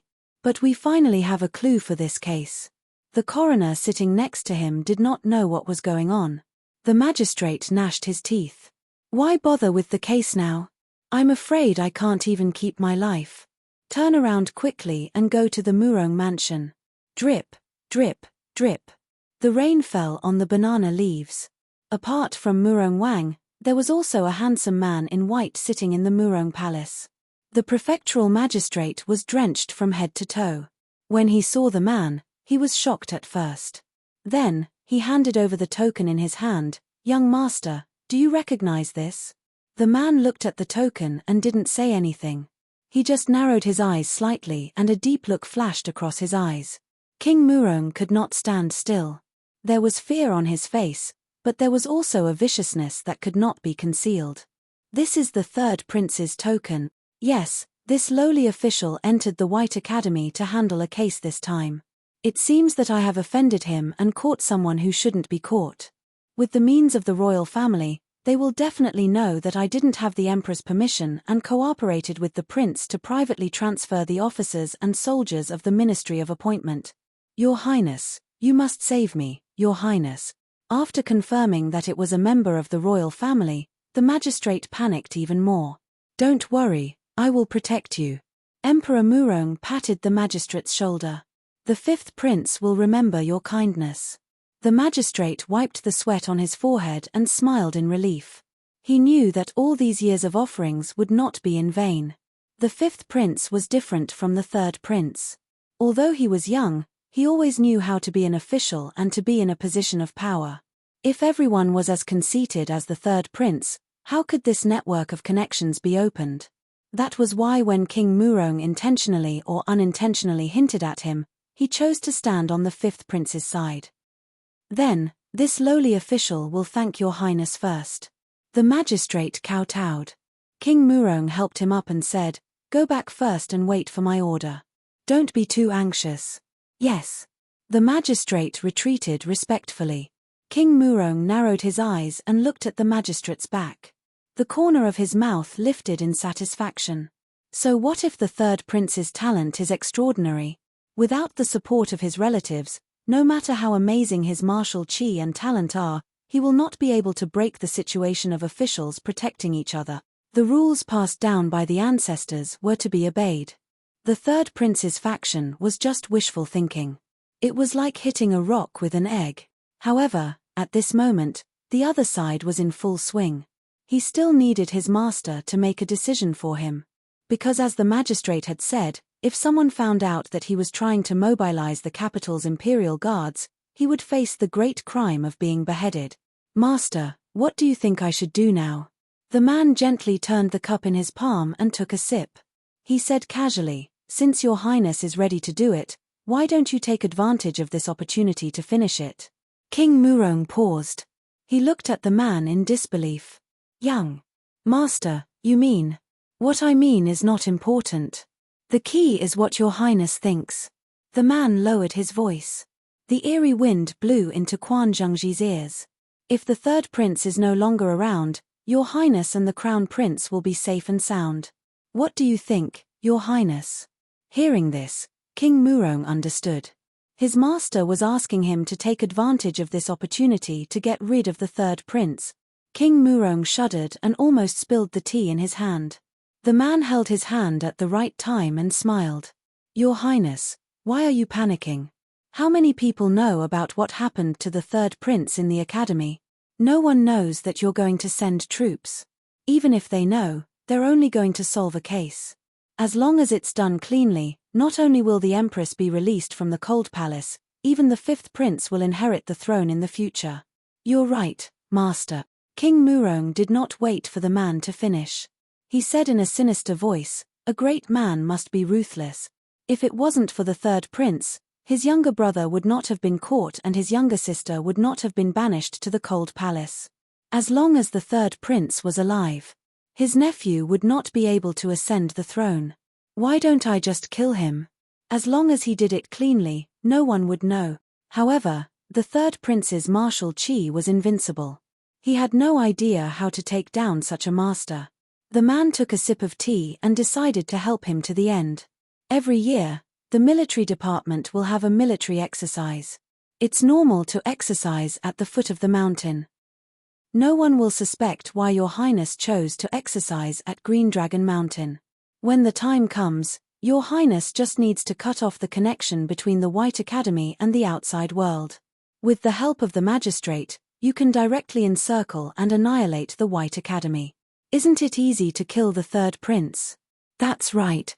No matter how powerful the third prince was, how could he fight against thousands of armored soldiers?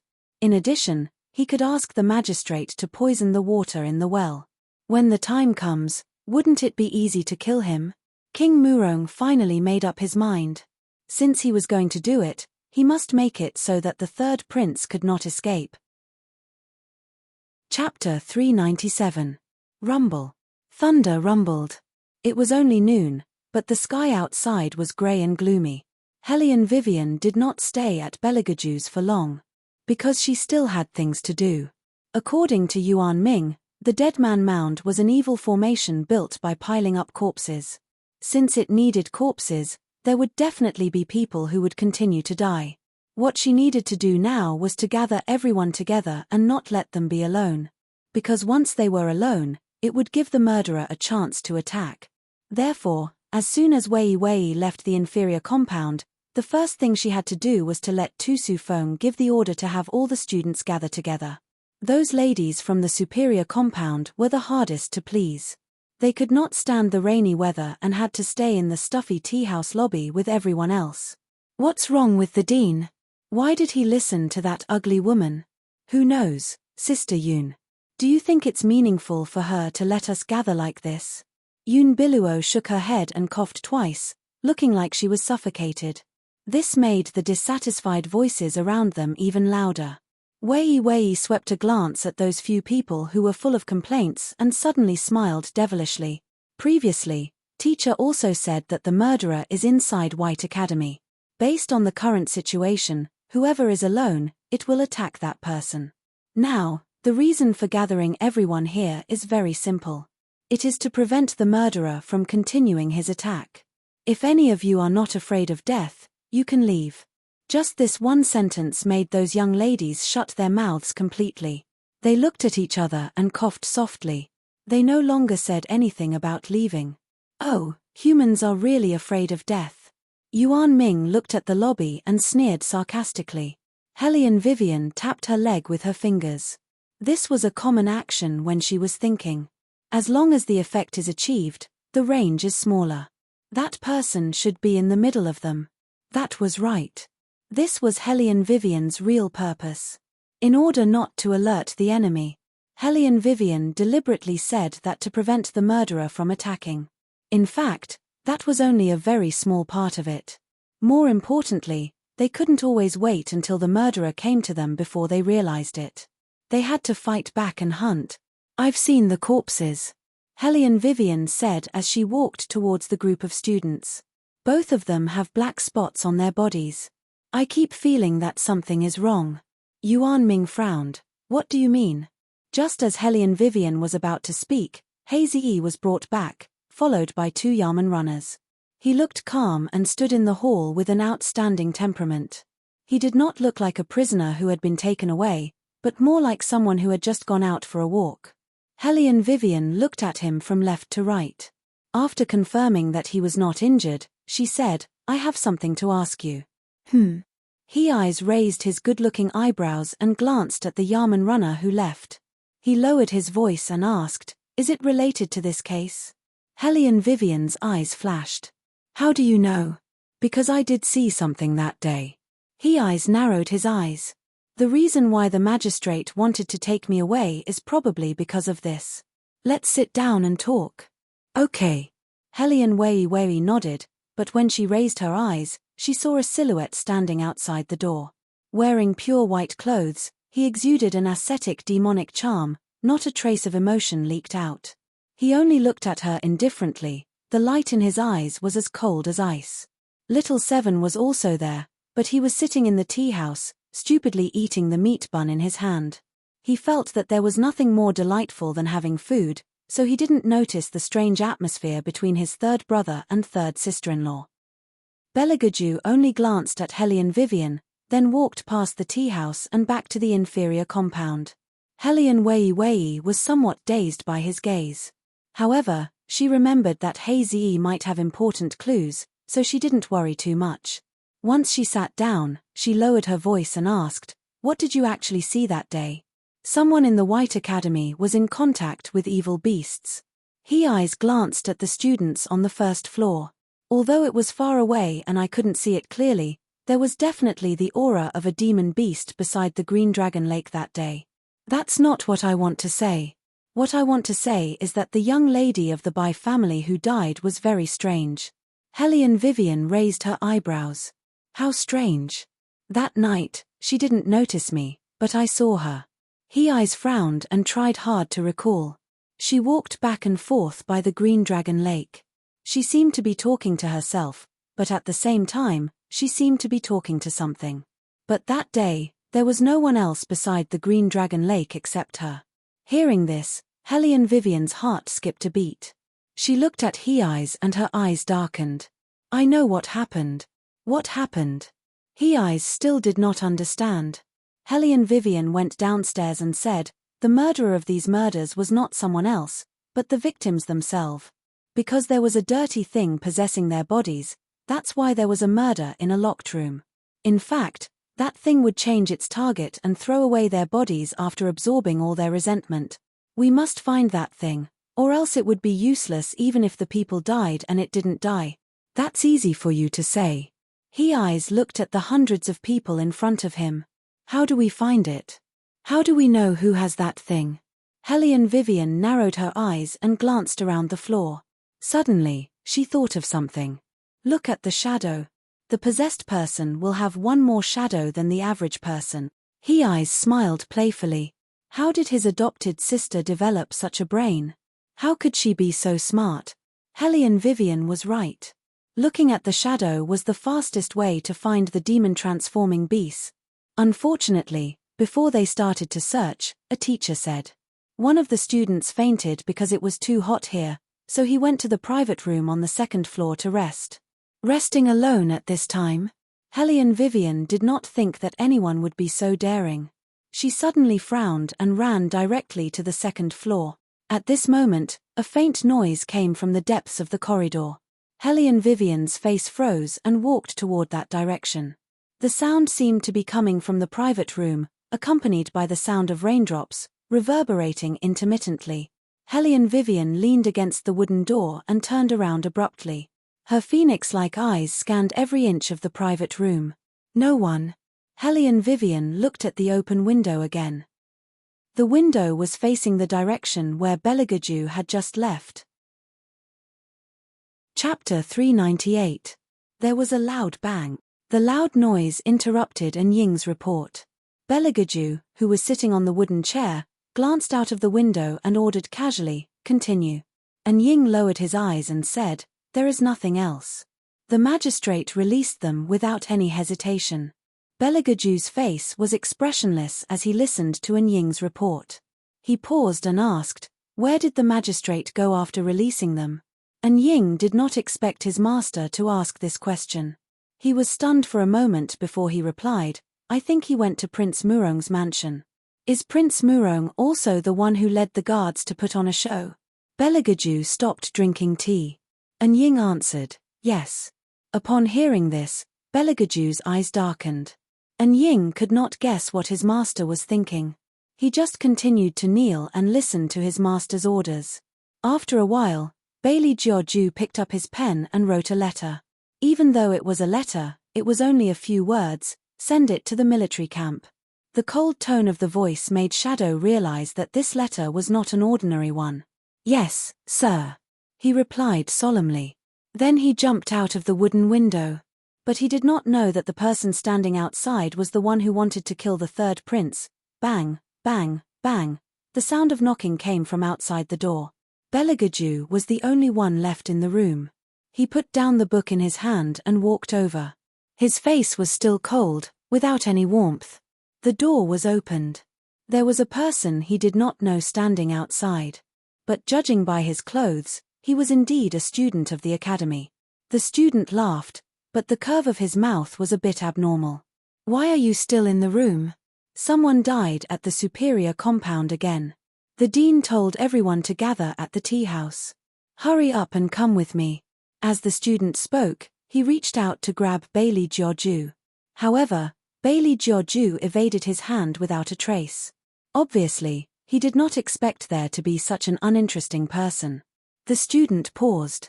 Probably because all the students had gone to the tea house, the courtyard was eerily quiet.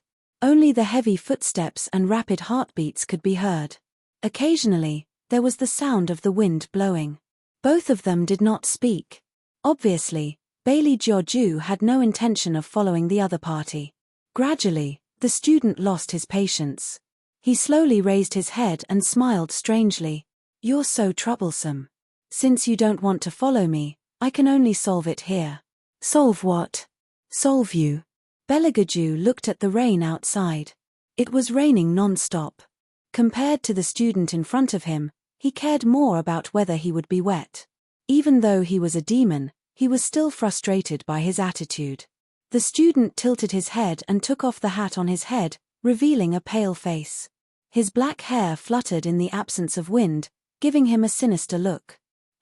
It's been a long time since I've met such an insensible human. But it doesn't matter. Soon, you'll taste the consequences of being insensible.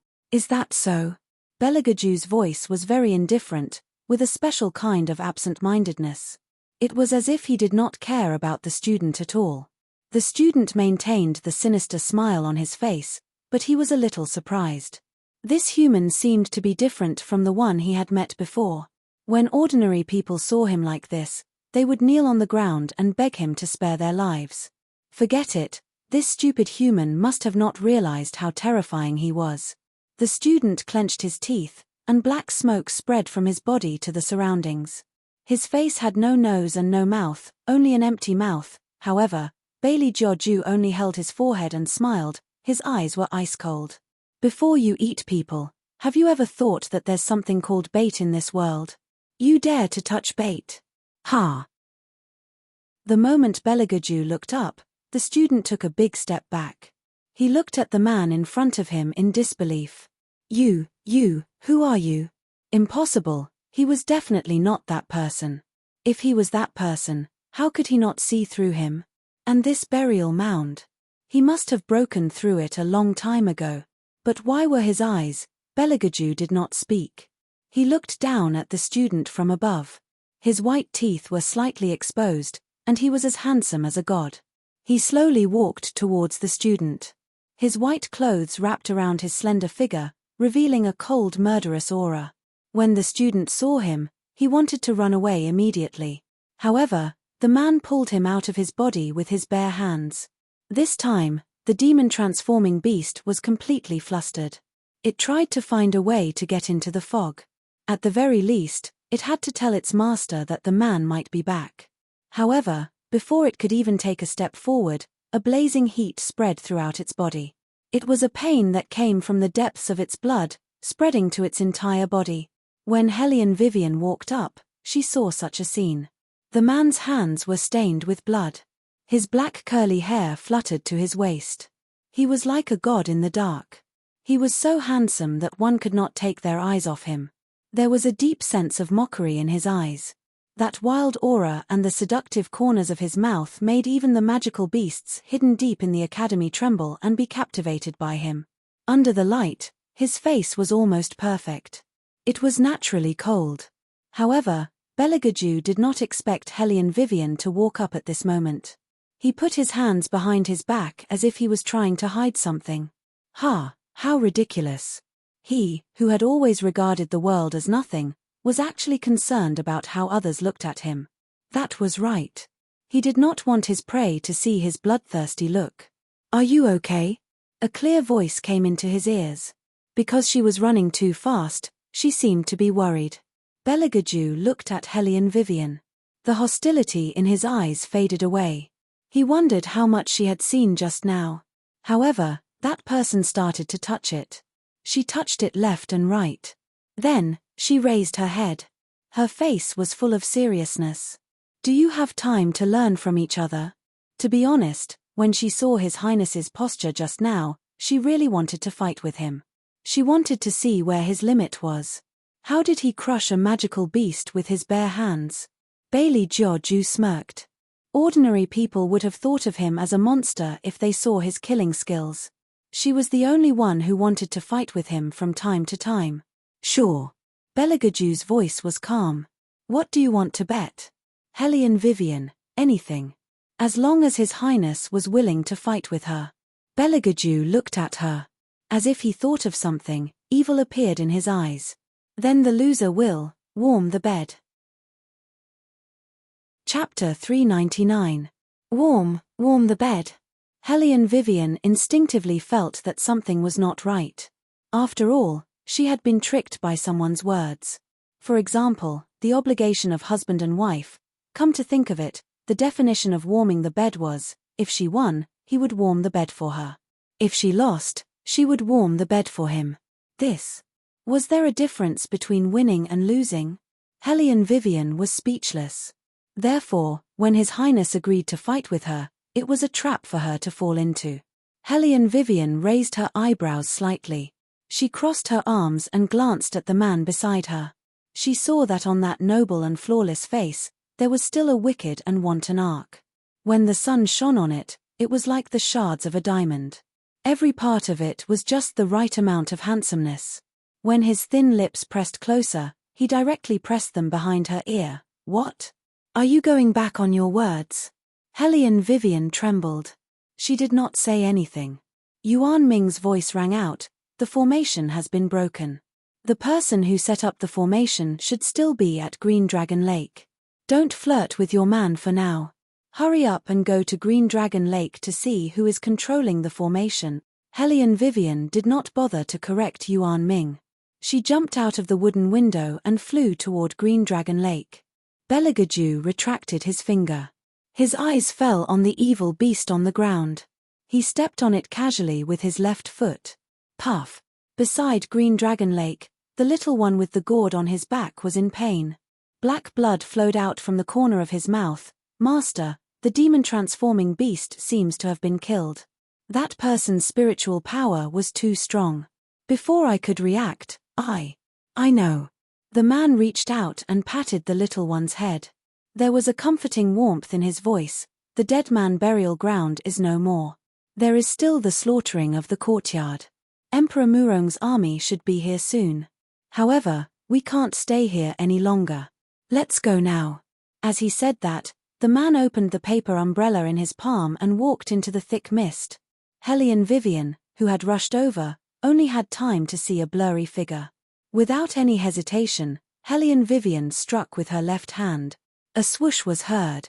Liu Guang's silver knife shot towards the man's back. Hellion Vivian clearly heard the sound of clothes being torn. Then, it sounded like a child exclaiming, "Master." However, when she got there, other than the bloodstains on the ground, there was nothing else. He really escaped quickly. Moreover, this person was very smart.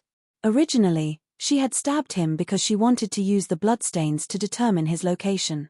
However, other than the first pool of blood, Hellion Vivian did not find a second pool of blood. It was obvious that the other party had thought of this and reacted accordingly at the first moment. Such a meticulous mind was truly difficult to deal with.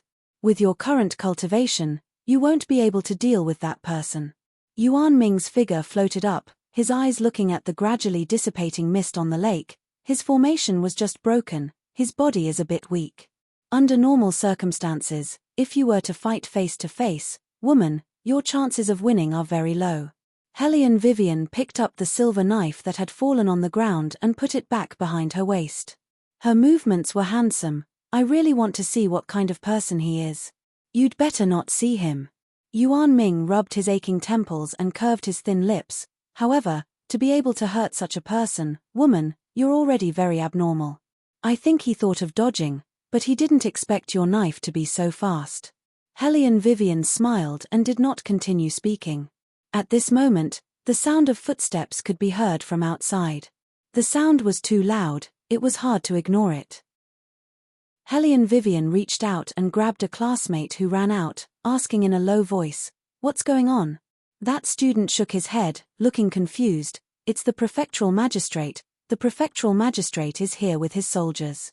Prefectural magistrate? Before Hellion Vivian could think about it, she saw the prefectural magistrate walking in with a group of soldiers behind him. There were too many soldiers in that group, and they were guarding every exit of the academy. Hellion Vivian faintly felt that there was some kind of danger. In her previous life, she dealt with such matters. Therefore, she was very sensitive to the slightest sign of trouble. Hellion Wei paused her steps and glanced at the outside of the courtyard. The bailiffs outside had been replaced by armored soldiers. If they were only here to investigate a murder case, it would not be so grand that even the soldiers from the army would be transferred here. Thinking of this, Hellion Vivian's heart suddenly thumped. Investigating a murder case didn't require such a large formation, but if they wanted to deal with a prince, almost in the next second, Hellion Vivian turned around and returned to the inferior compound. Without a doubt, these people's target was Belagaju. At the same time, all the students were driven to the inferior compound, and the prefectural magistrate kept saying that it was for protection. However, the students were not stupid. They looked at each other and sensed that something was amiss. "Your Highness." The situation was urgent, so Anying didn't care about the people around him. He directly knelt in front of Belagaju and spoke faster than usual. "Prince Murong is not conducting a drill. He secretly mobilized the city guards and planned to cooperate with the prefectural magistrate to suppress the academy. I followed your Highness' order and went to the barracks nearest to the academy, but..." At this point, Anying raised his eyes and looked at Belagaju, who was still calm and collected. He clenched his fingers and seemed to be angry. They refused to send the soldiers. Hellion Wei's figure paused. In her impression, the 18 Shadows had never been in such a sorry state before. Although he was wearing black clothes, it was obvious that he was injured. Moreover, it wasn't just in one place. Because of the blood sticking to his clothes, it had already formed a shadow. From the moment he entered, he had been clutching his abdomen. It seemed that he had a knife wound. The situation was not as simple as Anying reported. Not only did the barracks at the foot of the mountain not send the soldiers, they also wanted to take the opportunity to kill Anying. But in this world, there was no one who didn't know. The 18 Shadows were almost the representative of the royal family in the current dynasty. They were not like the other attendants. In the Huang dynasty, only the most powerful martial arts master could command them. Even the current emperor, as long as he didn't practice to the most powerful level, could not make them willingly submit to him. But now, someone dared to openly attack the 18 Shadows. Belagaju had his reasons for not interfering in the academy's case. The relationship was complicated, and one wrong move could lead to eternal damnation. If she had not asked him to help save Hei's, the current situation would not have happened. Hellion Vivian lowered her thin lips and slowly clenched her fingers.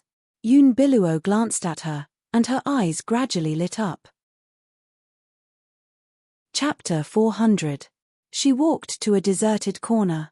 Yun Biluo blocked Hellion Vivian's way. Hellion Vivian was not in the mood to play along with her. She looked up with a cold gaze and uttered coldly, "Get lost." Yun Biluo took a deep breath and her expression changed. She said, "I don't care how you treat me, but I really didn't expect that you would let His Highness take the risk for young Master He." She paused. "You asked His Highness to intervene, right? Otherwise, young Master He wouldn't have been released so quickly." Wei's back view paused, the hand hidden in her long sleeves tightened, but that pair of eyes carried a different kind of clarity and rationality. Yun Biluo's voice softened. "His Highness has told me about what happened between you and His Highness. Both of you have made an agreement. It's understandable that His Highness helped you, but don't you think you've gone too far this time? Are you done?" Hellion Vivian looked back and smiled bloodthirstily. "Get lost if you're done." Yun Biluo looked up with a sorrowful face. "You and I both know what Shadow's report means. Emperor Murong wants to kill His Highness and replace him. His Highness and I will be together soon. I don't want him to be in danger because of an agreement. If possible, I hope you can leave." Only when you're gone, His Highness will be relieved of the burden on his shoulders. After that, she walked into the crowd, not caring about Hellion Vivian's reaction. Because she had guessed it. A person like Hellion Vivian would definitely not be able to withstand the pressure and would choose to leave. Bang! Another student who wanted to leave was invited back to the inferior compound by the soldiers. They did not understand what happened to their martial chi. It was not until they saw the prefectural magistrate coming back from the well that they realized that they had been poisoned with a certain amount of cultivation dissipation powder. The amount of cultivation dissipation powder was very small and was not fatal, but it reminded them not to use their martial arts. Outside the courtyard, the prefectural magistrate had already begun to deploy his troops. Even though he was sitting in his room, he could hear the sound of horses galloping at the foot of the mountain. It was obvious how fast they were approaching. Although the shadows were injured, they were all expressionless. They were spread out in every corner of the inn, using the vantage point to control the academy's every move. Even if they were injured now, if someone underestimated them, they would still lose more than they gained. This was the power of the 18 shadows. However, there was still no news from the barracks. The letters that were sent out seemed to be dead. They did have people in the capital, but they were quite a distance away. Even if they had already received the news, they would not be able to make it in time. The magistrate didn't make a move because he knew that anyone could leave except for the third prince. Even if he had the best martial chi, it was still the same. A prince who abandoned his subjects and fled in the face of war, how could he be the ruler of a country in the future? If he ran away, he would definitely be spat to death, and his face would be tarnished. They had planned everything before besieging the mountain. Every move was to drive the third prince into a corner. Even if he didn't die, he would have nowhere to go in the future. Unveils looked at all this and was so worried that she gripped the handkerchief in her hand tightly. The situation was more complicated than she thought. The army was pressing in, and they couldn't get any reinforcements. There was only one end for them: death. She didn't expect that things would turn out like this just because she asked the young master to send someone to arrest Hei's. No. She had to persuade His Highness to leave the hospital and leave the mountain. With the sound of running outside, every student looked at Belagaju like a bird startled by the twang of a bow. Although they all had martial chi, they had never been in a war before. Among them, there was no lack of ladies from noble families who usually lived a very good life. They usually needed someone to support them when they walked, so they had never been frightened like this. At this moment, they were almost crying after a tiring day. Your Highness, let's get out of here quickly. We can't go on like this. Once the gate is broken, it will be difficult to leave. Yes, Your Highness, let's get out of here now. How daring can that magistrate be? Unveils saw that everyone had spoken, so she also lowered her voice. Your Highness, I know you're worried about those students who can't leave, but at this point, we can only get out of here first. At most, we'll compensate them later. You are the prince of the great Huang dynasty. If something were to happen to you, what would happen to those people who have helped you for so many years? How many spies have you planted for so many years? Aren't you waiting for the day you can sit on that throne? The future prosperity and decline of the War Dragon Empire will all depend on you. Are you willing to die in this Azure Dragon Mountain? What Big Sister Yun said is correct. We only need to take the people from the superior compound and the fine compound away. The people from the remaining 2 compounds should have been willing to sacrifice their lives for His Highness. Among those people, most of them will also go into battle in the future. Now that His Highness has a use for them, what's wrong with them sacrificing a bit? The young ladies from the superior compound spoke these words confidently. Besides, they could definitely escape. Things were not as complicated as what Hellion Vivian thought. It was just an insignificant official who had an idea that he shouldn't have. There were many officials in the Green Dragon Mountain area. So what if the military camp didn't send troops? When they reached the capital, there would be someone to protect His Highness. No matter how bold they were, they wouldn't dare to hurt the third prince openly. It was undeniable that the ladies from the aristocratic families were so self-righteous. Even the military camp refused to send troops. How could they reach the capital safely? Facing this kind of stupid people, Bailey Jiaoju curved his thin lips into a smile that wasn't a smile. Shadow, since these people want to leave so badly, then send them all away. Yes. Shadow lowered his eyes and looked at those overly pampered ladies from the aristocratic families. He couldn't help but shake his head in his heart. These people were hopeless. Didn't they know that during a siege battle, the first batch of people to escape would only die more miserably? His Highness's means were still so ruthless. I'm not leaving. Yun Biluo raised her beautiful teary eyes and looked at Beligaju with a gentle face. No matter what happens this time, I'll stay by your Highness's side and take care of your Highness. Yun Biluo didn't continue because the look in Beligaju's eyes made her extremely uncomfortable. That kind of aloof indifference, even without any emotion, made people feel that there was a hint of mockery in it. At this moment, a shadow guard came in from outside and said in a low voice, "Your Highness, the Princess Consort seems to be missing." Chapter 401. The air in the courtyard was stagnant for a moment. Yun Biluo's drooping little face revealed an arc that no one noticed. Beligaju's voice was as cold as a thin layer of ice. "What do you mean by seems to have disappeared? I haven't seen the Princess Consort since just now." Speaking of this, the shadow guard paused and continued, "The second young master of the He family also disappeared with the Princess Consort." Beligaju listened and clenched his fingers one by one. His hands that were hidden under his sleeves became clearer and clearer. He clenched his fists so hard that his fingernails turned white. A burst of exclamation came from the crowd. "Even the second young master of the He family is not here? In my opinion, I'm afraid that the eldest daughter of the Hellion family was scared when she saw the scene outside. She didn't forget to bring along her old lover before she escaped." Yun Biluo listened to the surrounding conversations and subconsciously looked towards Beligaju's direction, as if she wanted to comfort him. She called out hesitantly, "Your Highness, it's understandable that Weiwei did this. After all, anyone who saw such a scene would want to escape. Yun Biluo raised her head. She thought she would see a furious face, but to her surprise, not only was there no emotion on Bailey Jiaoju's face, he did not even lift his eyelids. All he did was play with the black jade ring on his finger. No one knew what he was thinking. Even Shadow couldn't understand his master's meaning.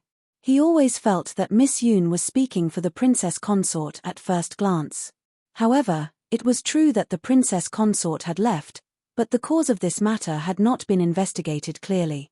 It was not good to jump to conclusions so early. However, why did the Princess Consort leave? After a long while, Bailey Jiaoju finally opened his mouth, but the words he said had nothing to do with Hellion Weiwei. His voice was indifferent, but that pair of long and narrow eyes overflowed with a murderous aura. "Send these people who want to leave out first. Also, who told you that she escaped?" Everyone froze. They didn't understand why his voice was so cold.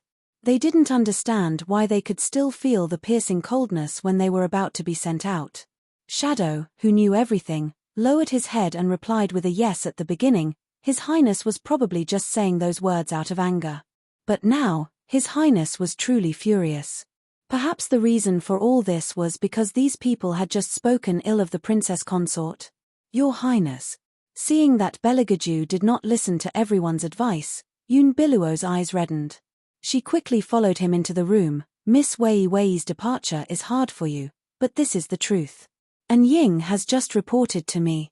When you were young, you also said that you hated betrayal the most. After so many years, I have always regretted it. If I could have been with you at that time, you wouldn't have been so cold to me, right? Who gave you this illusion?"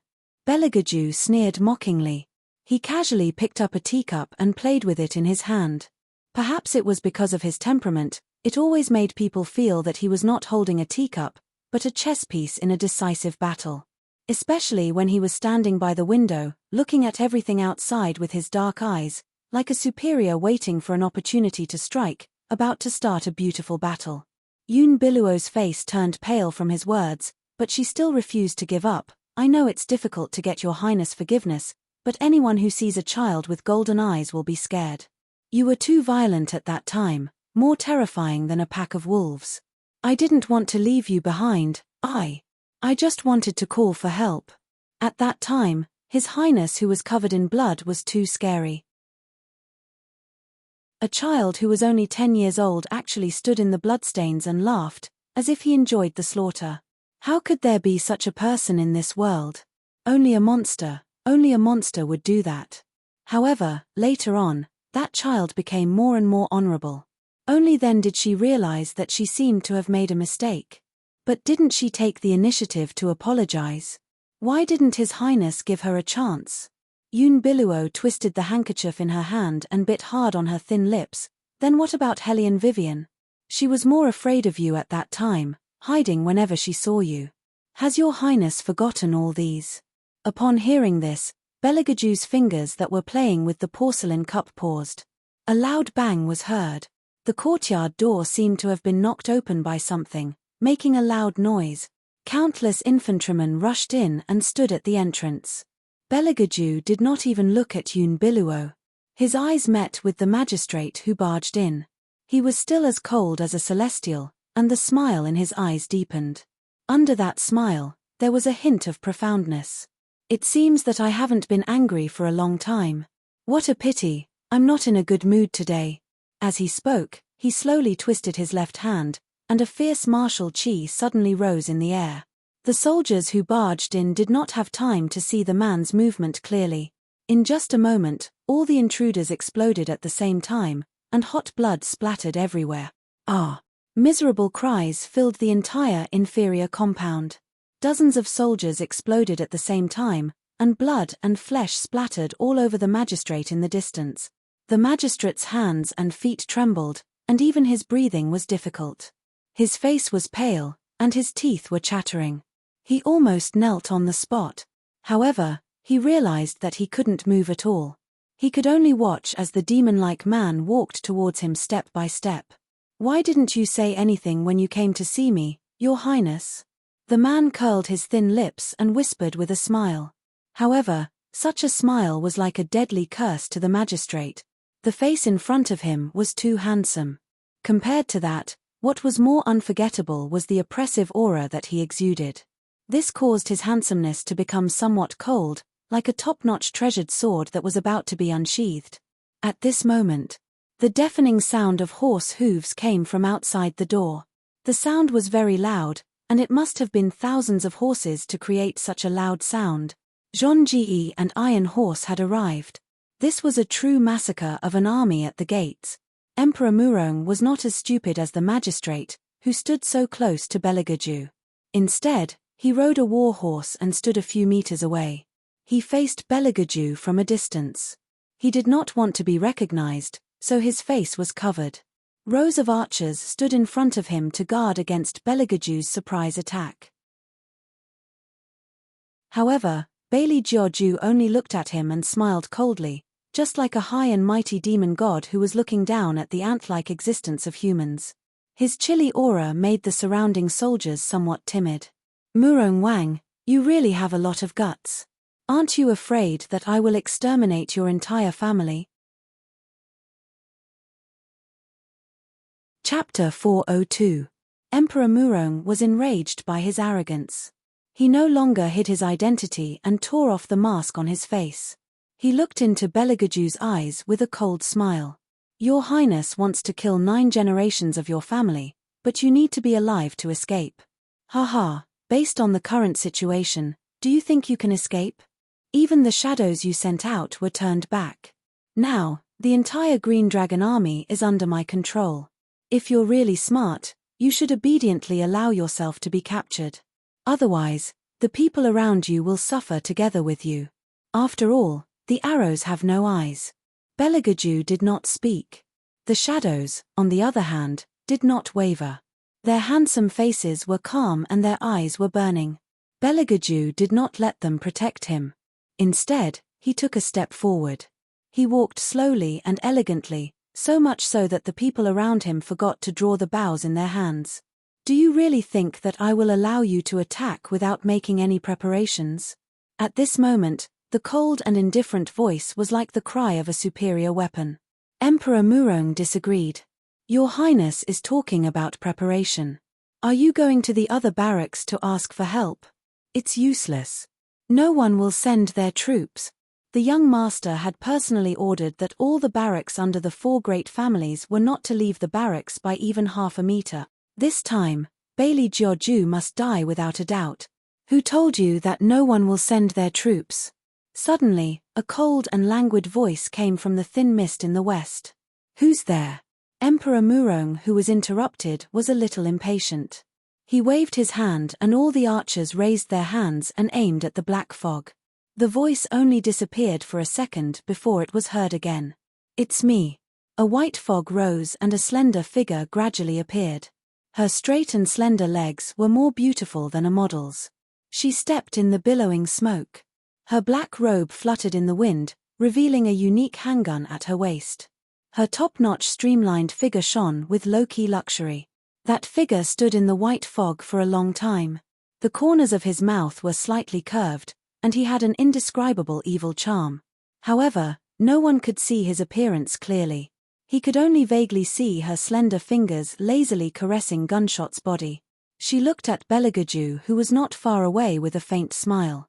Her temperament was one, and it was shocking. Behind her, a row of people could be faintly seen. That row of people were all dressed in black armor. They did not have blades in their hands. Instead, they stood tall and slender. Their speed was as fast as lightning. Often, people would overlook their appearance. Looking from afar, they looked like a huge black mountain. The soldiers began to panic, their hands trembling as they held onto their bows. It's the flag. It turned out that the black color that was waving above the soldiers was a huge flag. There were only 3 words written on the flag: Hidden Army. Hidden Army? That's. The magistrate could no longer speak. His legs gave way and he took a heavy step back. Anyone who had been in the army would know that the Hidden Army was the Hidden Army. Emperor Murong's eyes opened wider and wider as Hellion Vivian approached. It was as if he had seen an emissary from hell. Murong Changfeng, who was standing beside Emperor Murong, seemed to have stopped breathing at that moment. There was amazement and shock. But more than that, there was an unknown fear. Just when everyone thought that the Hidden Army had disappeared with the change of Hellion family's owner, it actually appeared without any warning, and the person leading it, Murong Changfeng, suddenly raised his head and looked at the slender figure's face. It's her. It's actually her.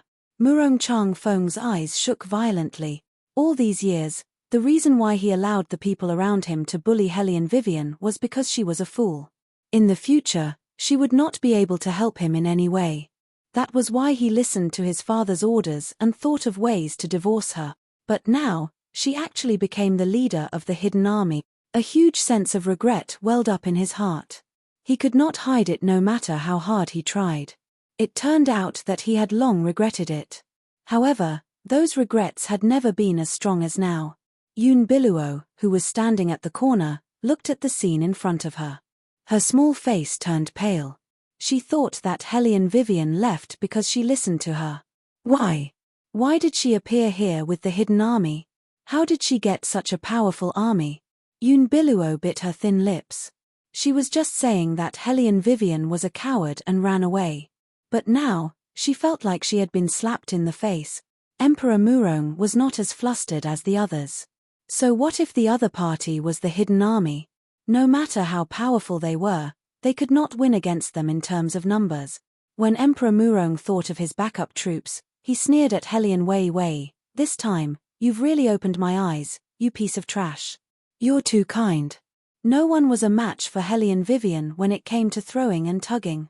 She looked at Emperor Murong and smiled handsomely. This is only the beginning. I'll beat you until you're crying for your parents. Then, you'll fully understand what a godly weapon is. Emperor Murong's face darkened. He was so angry that his teeth chattered. It's still not certain who will win. You want to fight against an army of tens of thousands with just 100 people? You're so stupid that it's pathetic. Pathetic. Hellion Wei Wei stroked the gun in her hand, curled her lips into a smile, and said leisurely, "You're the one who's pitifully stupid. Have you ever thought about why not a single soldier from the other military camps has entered the city since you brought your soldiers into the city?" If Hellion Vivian did not ask, Emperor Murong would not have realized the problem. But now that she asked, Emperor Murong's face changed completely. It was terrifyingly pale. He pulled a soldier beside him and growled, "Where are the soldiers from the other military camps?" I don't know. I don't know." The soldier was trembling in fear. Emperor Murong pushed him away forcefully and scolded, "Useless." At this moment, a soldier ran over in a panic. The hat on his head was slightly crooked. He was panting as he spoke, Your Highness, there are enemy troops outside the city. We're not sure which military camp they are from. Our reinforcements have been surrounded by them and are blocked outside the city. What are you panicking for?" Murong Wang slapped him across the face. This soldier's words had lowered their morale. He waved his sleeves and suppressed the panic in his heart. He sneered and said, "Everyone, listen up. Even if the enemy is the hidden army, they only have 100 people. We have tens of thousands of soldiers. It's impossible for them to defeat us. Don't worry. Raise the arrows in your hands. Each of you only needs to shoot one arrow to defeat them. Is that so?" Hellion Vivian heard his words and raised her beautiful eyebrows. She looked at Little Bald Head who had been following behind her and smiled wickedly. "Little Seven, go get third sister-in-law's gun. Since His Highness wants to bully us with numbers, we can only change our weapons." Chapter 403. The little seventh prince nodded his head in a dignified manner. Then, he bent down and picked up a black object. He lifted it up and handed it to Hellion Wei Wei. The length of the object was almost longer than the little seventh prince. When it stood upright, it could reach the little one's nose. It seemed to be made of metal and looked extremely heavy. Before anyone realized what it was, Hellion Wei Wei lifted it up with a force. With a smile on her face, she commanded, "Hidden army, listen up. All of you, switch to the 18-round heavy impact machine guns." Then, the crowd heard a series of clicking sounds. All the soldiers in black raised their arms. Their left hand was a support and their right hand was holding a black pipe. "Is this the equipment you were talking about?" Emperor Murong laughed. Obviously, he did not like the thing that looked like a bamboo pipe. Even the 18 black shadows were looking at each other. They couldn't understand why Wang Fei would take out such a child's toy. Only Belegaju's beautiful eyes darkened when he saw the black pipe. He looked at Hellion Vivian with his dark eyes and did not show any emotion. At this moment, Hellion Vivian picked up the sniper rifle and placed it on her shoulder. She adjusted the aiming device. Then, with an evil smile, she pressed the button. Boom! There was a flash of red light and the sturdy roof was lifted. 5 to 6 archers fell from their hiding place. The tiles rolled on the bluestone path and made an unbelievable deafening sound. Amidst the billowing smoke, the magistrate's expression was already sluggish. His mouth was wide open as he stared blankly at the woman who was walking towards them with a black spear on her shoulder. His legs, which were already weak to begin with, had now lost all feeling in them. "What is that?" The magistrate was out of control. Even his voice was close to shouting, "What is that fucking bomb?" Emperor Murong's face was filled with confusion and a chill from the bottom of his heart. He wanted to ask too. How could she blow up the house with just a lift of her hand? Was it like an explosive? But how did she put the explosive into the black pipe? How did she ignite it in an instant? At that moment, many thoughts flashed through Murong Wang's mind. But the only thing that was fixed in place was that they were Finnish. Even if they had tens of thousands of soldiers, it was impossible to win. How could he possibly win? Why had no one ever told him? Was there such a weapon on the Divine Land? What the hell was that thing? However, this was not the end. At the same time, countless well-trained hidden soldiers fired at the same time. Every shot hit the foot of the soldiers, and countless sparks flew. Amidst the thick smoke, Hellion Vivian walked casually and handsomely. She casually passed one of the special sniper cannons to Little Seven. The little seventh prince stretched out his small hands and caught it firmly. He held it in his arms and followed behind Hellion Vivian. His small face was calm and there was not a trace of expression. He would attack whoever he was unhappy with. He was very mighty and domineering. The archers who were lying in ambush at the prefectural magistrate's side were all scared out of their wits. Not only did Hellion Vivian's attack make them not dare to act rashly, even the weapons in the hands of the hidden soldiers made them feel weak in the knees. They could no longer raise the bows in their hands. Not only was the opponent faster than them, even the accuracy of their shots was much higher than theirs. There was still the terrifying smoke around their feet. No matter how much Murong Wang roared, the archers maintained the same posture.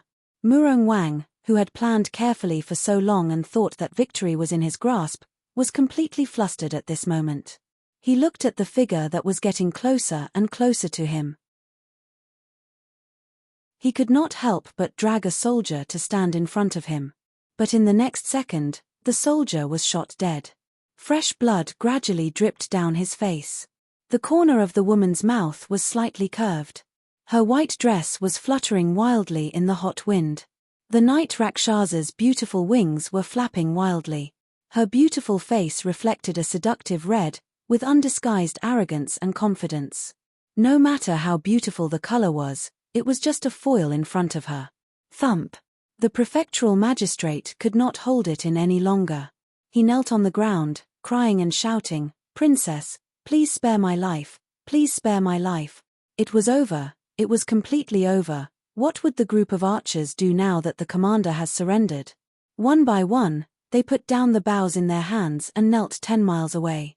It was a magnificent scene. Hellion Vivian was still holding the sniper cannon in her hand. She raised her eyebrows and looked at the prefectural magistrate. She said lazily, "It's useless for you to beg me.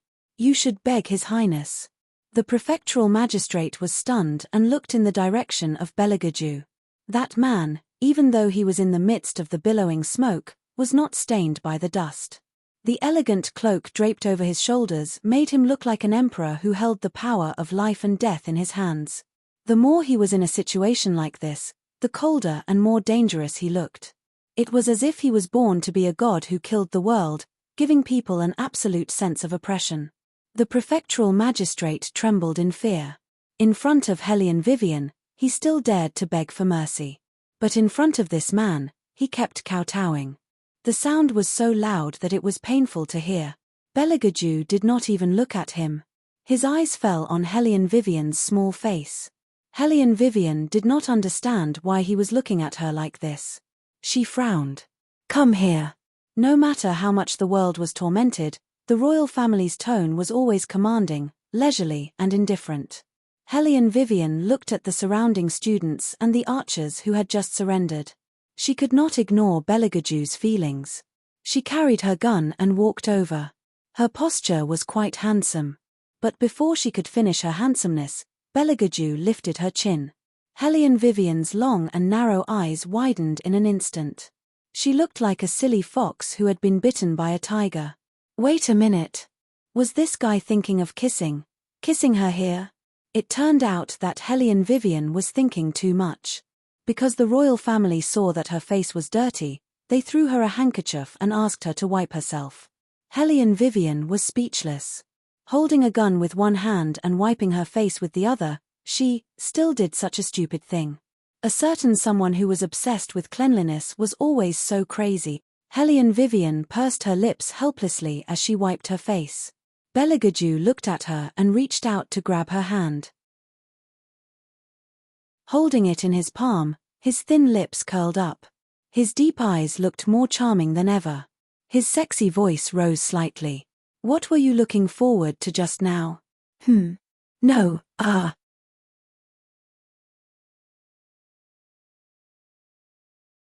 Chapter 404. The man suddenly leaned forward and kissed Hellion Vivian before she could finish her sentence. The refreshing scent that came from his mouth made Hellion Vivian feel a lack of oxygen in her brain for the first time in her life. While her head was numb, she could only hear the obvious gasps around her and the dry and steady heartbeat of the other party. The whole sky seemed to be spinning. Belagaju parted slightly with the help of her strength. He grabbed her wrist with one hand and did not loosen his grip on her other hand. He went around her back and pressed the back of Hellion Vivian's head forward. He deepened the kiss as if no one was around. Everyone was dumbfounded. They never thought that the noble and pure royal family would kiss anyone. Yoon Biluo's face was even paler.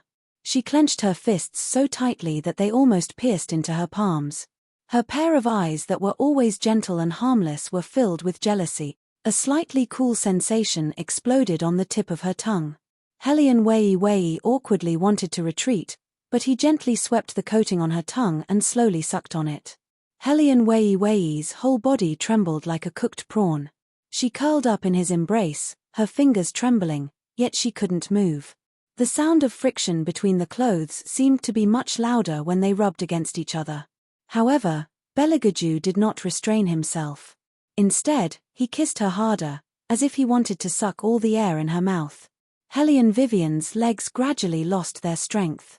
Her body was almost like a puddle of water. There was nowhere to run because of his invasiveness. She didn't know when she dropped the gun in her hand. By the time she reacted, her fingers were tugging at Bailey Georgiou's clothes. The corners of her eyes were red as she threw herself on his shoulder, gasping for air. Beligaju reached out and pulled her into his arms. His fingers trailed along her back. His whole body was filled with the pleasant smell of elegant sandalwood. "If you run around again, I'll break your claws." It was a threat, but there was no coldness in it. Instead, his deep and sexy voice brought out patient gentleness. It made Helian Vivian feel like her ears were about to get pregnant. The little seventh prince looked at this scene and thought that when he had a wife in the future, he would also kiss her on the battlefield. Don't ask him why, he was just that capricious. The hidden army that Helian Vivian had brought along looked at each other in shock. However, King Murong wanted to use this opportunity to get rid of Beligaju. He grabbed the soldier's bow and arrow. Just as he was about to pull the bowstring, he was knocked off his horse by the seventh prince's cannonball. A rumbling sound rang out. No matter how powerful Murong Wang was, he could not withstand such powerful firepower. His entire body was sent flying and slammed heavily onto the ground. "You really don't have good eyesight." The little seventh prince lifted the cannon in his hand and walked over coolly. He lifted his foot and stepped on Murong Wang's body. Puff! King Murong felt a sharp pain in his chest and blood spurted out of his mouth. Seeing this, the soldiers behind him put down their weapons and knelt on the ground. They shouted, "Your Highness, please spare our lives." Helian Vivian looked at this scene with satisfaction. She was the one who had caused trouble for Beligaju. Naturally, she should be the one to settle it. However, she seemed to be too arrogant. Helian Wei curved her thin lips, her pretty eyebrows and eyes curved. So what if she was arrogant? She wanted to use this method to tell the world. The Helian clan was going to rise again. She, Helian Vivian, was going to take back everything that belonged to her. Amidst the billowing smoke, Beligaju hugged her and sat on the peak of the mountain. He looked down at the thousands of soldiers below him. His expression was indifferent and his eyes were noble. His black hair and white robes were tangled together. It was as if a god had descended. Helian Vivian leaned on him lazily. Her long and narrow phoenix eyes were slightly raised. She looked like a hedonistic playboy. Looking at the two of them, it was easy to think of a sentence. This is the land of thousands of miles. If you lose, I will rise again with you. If you win, I will accompany you to rule the world. Hearing the loud chants of long live, the curtain of a sophisticated siege came to an end. King Murong and Crown Prince Murong were imprisoned. Beligaju had his reasons for not killing them. Helian Vivian knew that he wanted to wait until everything was over before bringing them to the imperial court. If they were to be dealt with now, only the Murong family would suffer. However, if they were to be brought to the imperial court, all the soldiers who did not send their troops would be pulled out one by one and executed. The imperial court would welcome an even greater change of personnel. Faintly, the people could only smell a message. The empress's power had been weakened too quickly. It was so fast that the people did not even have time to react. When they looked up, the positions of the important officials had been replaced by the people of the royal family. The four great families were beginning to panic. "Master." When the matter was almost settled, the fire Chelene revealed its original form and knelt on the ground. It asked respectfully, Should the army lying in ambush around the school remain and await orders, or should we retreat with the Princess Consort's hidden army? Bailey Jiao unhurriedly tidied up his sleeves and uttered a few simple words, "Go back." Yes. After receiving the order, the fire Chelene disappeared in a flash, just like how it had come. Under the dusk, Hellion Vivian looked at Belegaju's excessively handsome face and raised her eyebrows. "You have an ambush at Green Dragon Mountain?" "Yes." Belegaju did not intend to hide it from her. Hellion Vivian's heart skipped a beat. "How many?" 30,000. His tone was still indifferent. Hellion Vivian realized that even if she did not appear with the hidden army, this man would not be in any danger. This was because he already had a plan in mind, including Emperor Murong's rebellion and the tens of thousands of soldiers lying in ambush outside. If Hellion Vivian and the rest did not come with the hidden army's flag, they would have been targeted by this man's ambush. "You brought soldiers to Green Dragon Mountain?" Hellion Wei asked probingly. "A prince leading troops out of the capital and so on, if word got out, it wouldn't be too good." He wasn't afraid that someone would accuse him of treason. Belegaju's answer was very casual, "Just a few servants." Hellion Vivian was speechless. That was an army of 30,000, not 3,000. She had never seen a master who could treat 30,000 soldiers as servants. However, while Bailey Jiao was answering her question, he was still able to order Shadow, "Go and tell everyone that I don't want to hear any rumors about the hidden army appearing in the White Academy in the future."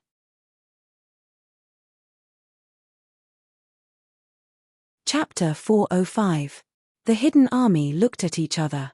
What did he mean by rumor? They had clearly shown up. They did not expect the young master to agree with the third prince. Of course, Hellion Vivian would agree. Now was not the time to let others know that she had already obtained the hidden army. She had not prepared all the weapons yet. If she showed off too much, it would be easy for others to notice. "You, come here," Belegaju spoke again. His tone was a little indifferent, making it hard to read his emotions. Hellion Vivian raised her eyebrows and followed him into the room. Just as she turned around, he pressed her against the door frame. "Tell me, who allowed you to leave?" "I went to get help, not leave," Hellion Vivian said and smiled. "Otherwise, how could I save the damsel in distress?" Belegaju pressed against her. "Save the damsel in distress? You?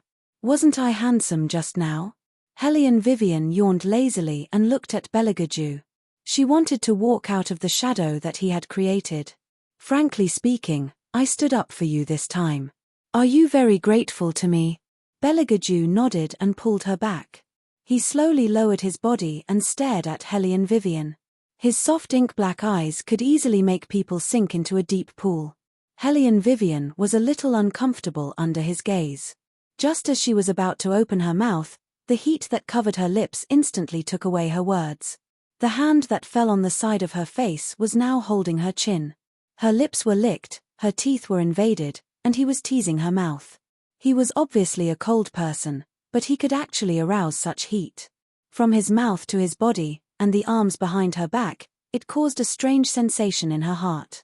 "Belegaju, you can't." She tried to move her lips away, but the stirring of her tongue turned her words into a murmur until they melted between the two of them. The moist heat and the scorching breath reduced her resistance. She could not resist Belegaju's kiss at all. "Can't."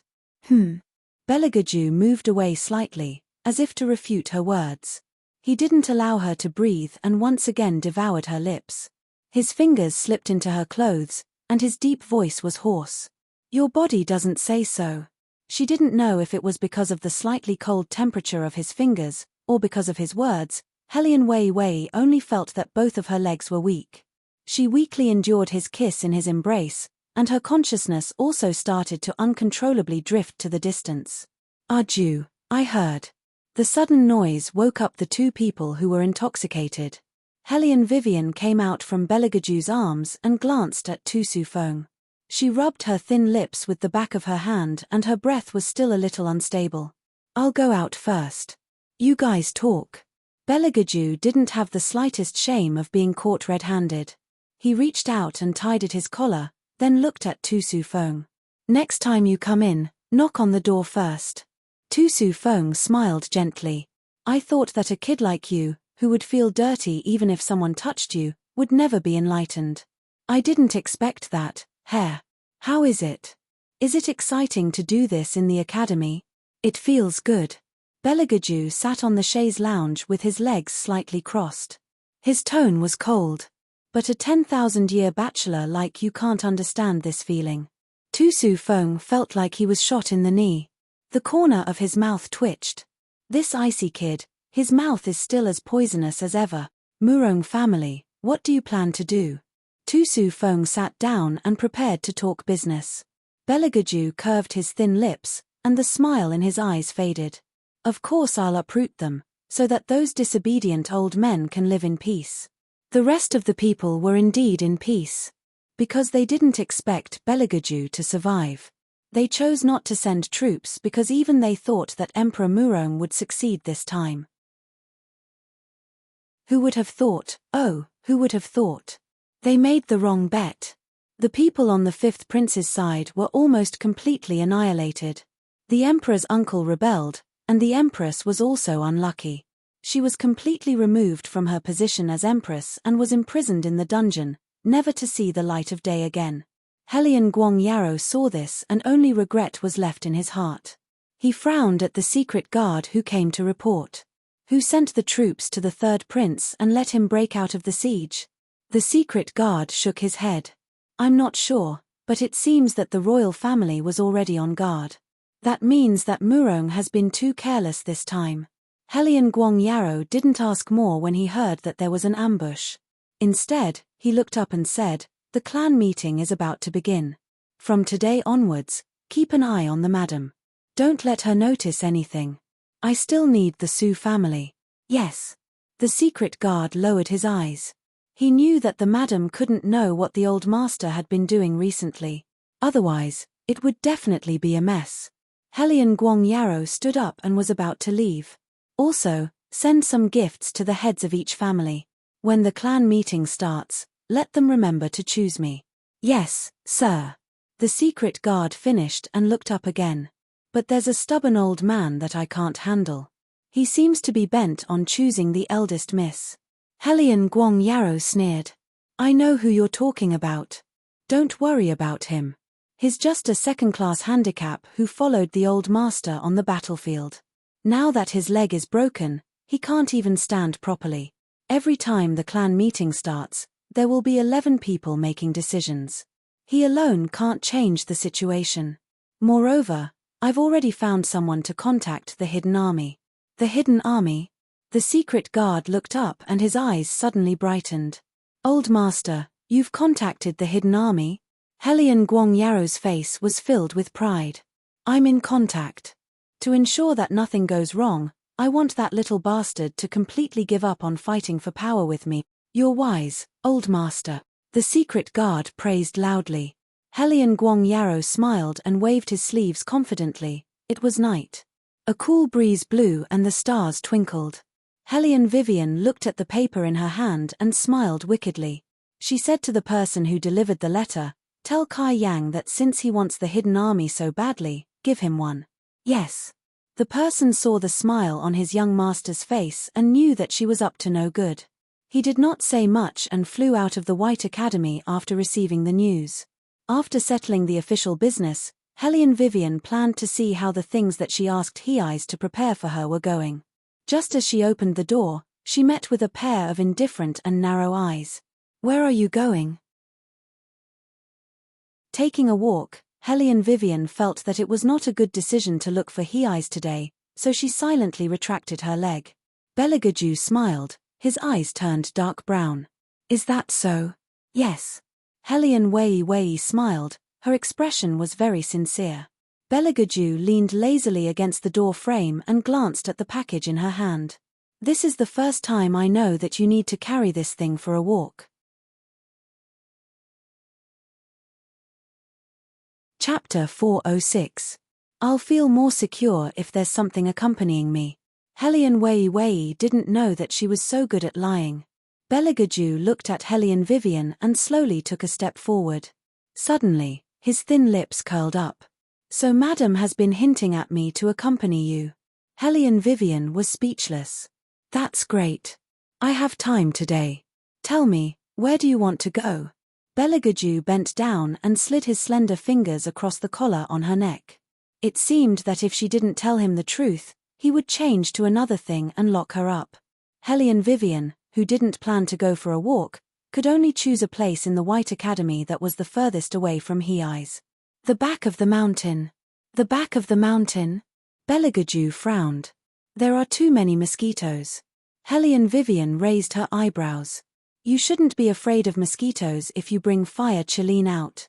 Besides, would mosquitoes, these fragile creatures, dare to get close to you? They wouldn't be ready to suck blood and would be frozen into pieces by you, okay? The two of us are going for a walk. Why do we need to bring other things? Beligaju looked at her and said matter-of-factly. Hellion Vivian was speechless. What should she do? She actually didn't know what to say. Then let's go to the academy. There are fewer people. Hellion Vivian knew that he didn't like crowded places. This time, His Highness didn't have any objections. The air in ancient times was very good, especially at night.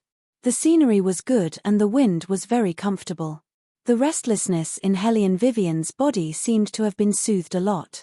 The chirping of insects could be heard all around, and fireflies could be seen dancing in the grass. Hellion Wei's entire body was relaxed, her eyes were filled with laziness. Beligaju looked at her and pointed at the green tiles of the academy. Do you want to go up? Okay. Hellion Vivian nodded. She had been here for so long, but she had never been on the roof of an ancient building. Beligaju stretched out his hand and stopped her. With a light tap of his foot, he was standing on the roof with Hellion Vivian in his arms. Be careful, your feet will slip. So professional. Hellion Vivian chuckled and paced back and forth. Then, she sat on the edge of the room and leaned back. Looking at the night sky, he lazily patted the spot beside him. This angle is not bad. Lie down and take a look. Beligaju originally wanted to say that it was dirty, but when he saw the smile on her small face, he swallowed back the words he wanted to say. His lean figure was like a painting when he casually laid down. Hellion Vivian looked at him and sighed in her heart. This kind of man was really born to harm women. As if he noticed her gaze, Beligaju rested his head on his arm and smiled arrogantly that Hellion Vivian had never seen before. So comfortable. Hellion Vivian put her hands behind her head and looked at the night sky. There were no such bright stars in the modern world. I haven't seen the Big Dipper in a long time. How did you find such a good place? Beligaju listened to her voice and closed his eyes. His long black eyelashes cast a shadow and his voice carried a bit of indifference. When I was young, I often went up on the roof. You? Go up on the roof? This didn't seem to be in line with His Highness' style. Shouldn't someone like him be sitting in a luxurious palace and giving orders? Beligaju glanced at Hellion Vivian's face and knew what she was thinking. This Highness is also a human. I also need to rest. Rest on the roof? What kind of hobby was this? Beligaju glanced at her from the corner of his eyes and said, I like to stand at a higher place. Hellion Vivian. You are indeed more suited to be the second generation of the Emperor. You are born to be the Emperor. Then when you are resting, what do you usually think about? Beligaju turned the black jade ring on his little finger and the corners of his mouth carried a frivolous smile. Who am I going to kill next? Hellion Vivian. Are you really resting? What? Scared? Beligaju turned his handsome face and his thin lips slightly curved. His pitch-black eyes were so deep that no one could see any trace of emotion. Hellion Vivian stretched and was somewhat indifferent. As long as you don't kill me, it's fine. The main thing is, aren't you tired? You think about killing people all day, even when you are resting? Tired? Beligaju chuckled softly as he casually hooked a strand of Hellion Wei's hair with his fingers. His fair fingers intertwined with her ink-black hair. The sudden contrast made the white look whiter and the black look darker as they intertwined together. Accompanied by a low and gentle voice, they outlined the scene of a spring night, warm but hazy and elusive. How could this be? What an interesting game. However, He would get bored after playing too much. His prey was more interesting. Therefore, he must not let her know what he was like when he was at his most brutal. You treat everything as a game. Helene Vivian shook her head and yawned again. The two of them chatted, and Helene Vivian unknowingly fell asleep on the roof. When she woke up, it was dawn. The night was cold and the two of them couldn't help but hug each other tightly for warmth. Perhaps it was because of the change of environment, she didn't know when she returned to the room. She was probably carried back by Beligaju. Helene Vivian took a while before her brain woke up. Then, she realized that she was staring at the man. Because of the difference in height, Helene Vivian turned her head and her gaze fell on his chest. Beligaju wasn't wearing any clothes, and his figure was too good to be true. His skin was delicate and soft, and his smooth lines were very clear. He was like a fine piece of jade, but at the same time, he had all the sexiness that belonged to a man. Helene Vivian, who was about to explode at night, saw this scene and her throat tightened. She told herself in her heart to stop looking. However, her gaze unconsciously moved down. Her long black hair covered the bed like a waterfall, gently drifting past her waist, revealing her sexy and perfect Apollo's belt, as well as her long, straight legs that could be vaguely seen even though she was covered by the quilt. Helene Vivian resisted the urge to sit on him. She took a deep breath and planned to get up first. However, he reached out and pressed her back onto the couch. He lowered his eyes and looked at her. His long black hair fell down like clear streams of water, falling on her neck. It felt cool and gentle, refreshing her heart. His pale lips were as beautiful as the petals of the morning, and the deep and light colors in his eyes were so beautiful that it made her heart palpitate. Helene Vivian's breathing became a little hurried. Looking at this face from afar, she couldn't take it anymore. At such a close distance, she felt that her body couldn't take it anymore. Her heart was beating a little faster, and the blood flowing in her veins was warm. At this moment, Beligaju was like a demon prince who lived in the deep sea and bewitched humans. Moreover, why was he suddenly so close to her? In the next moment, Helene Vivian understood. You're tuning in to the Celestial War YouTube channel. Don't forget to subscribe and join us on this journey to catch the most captivating stories.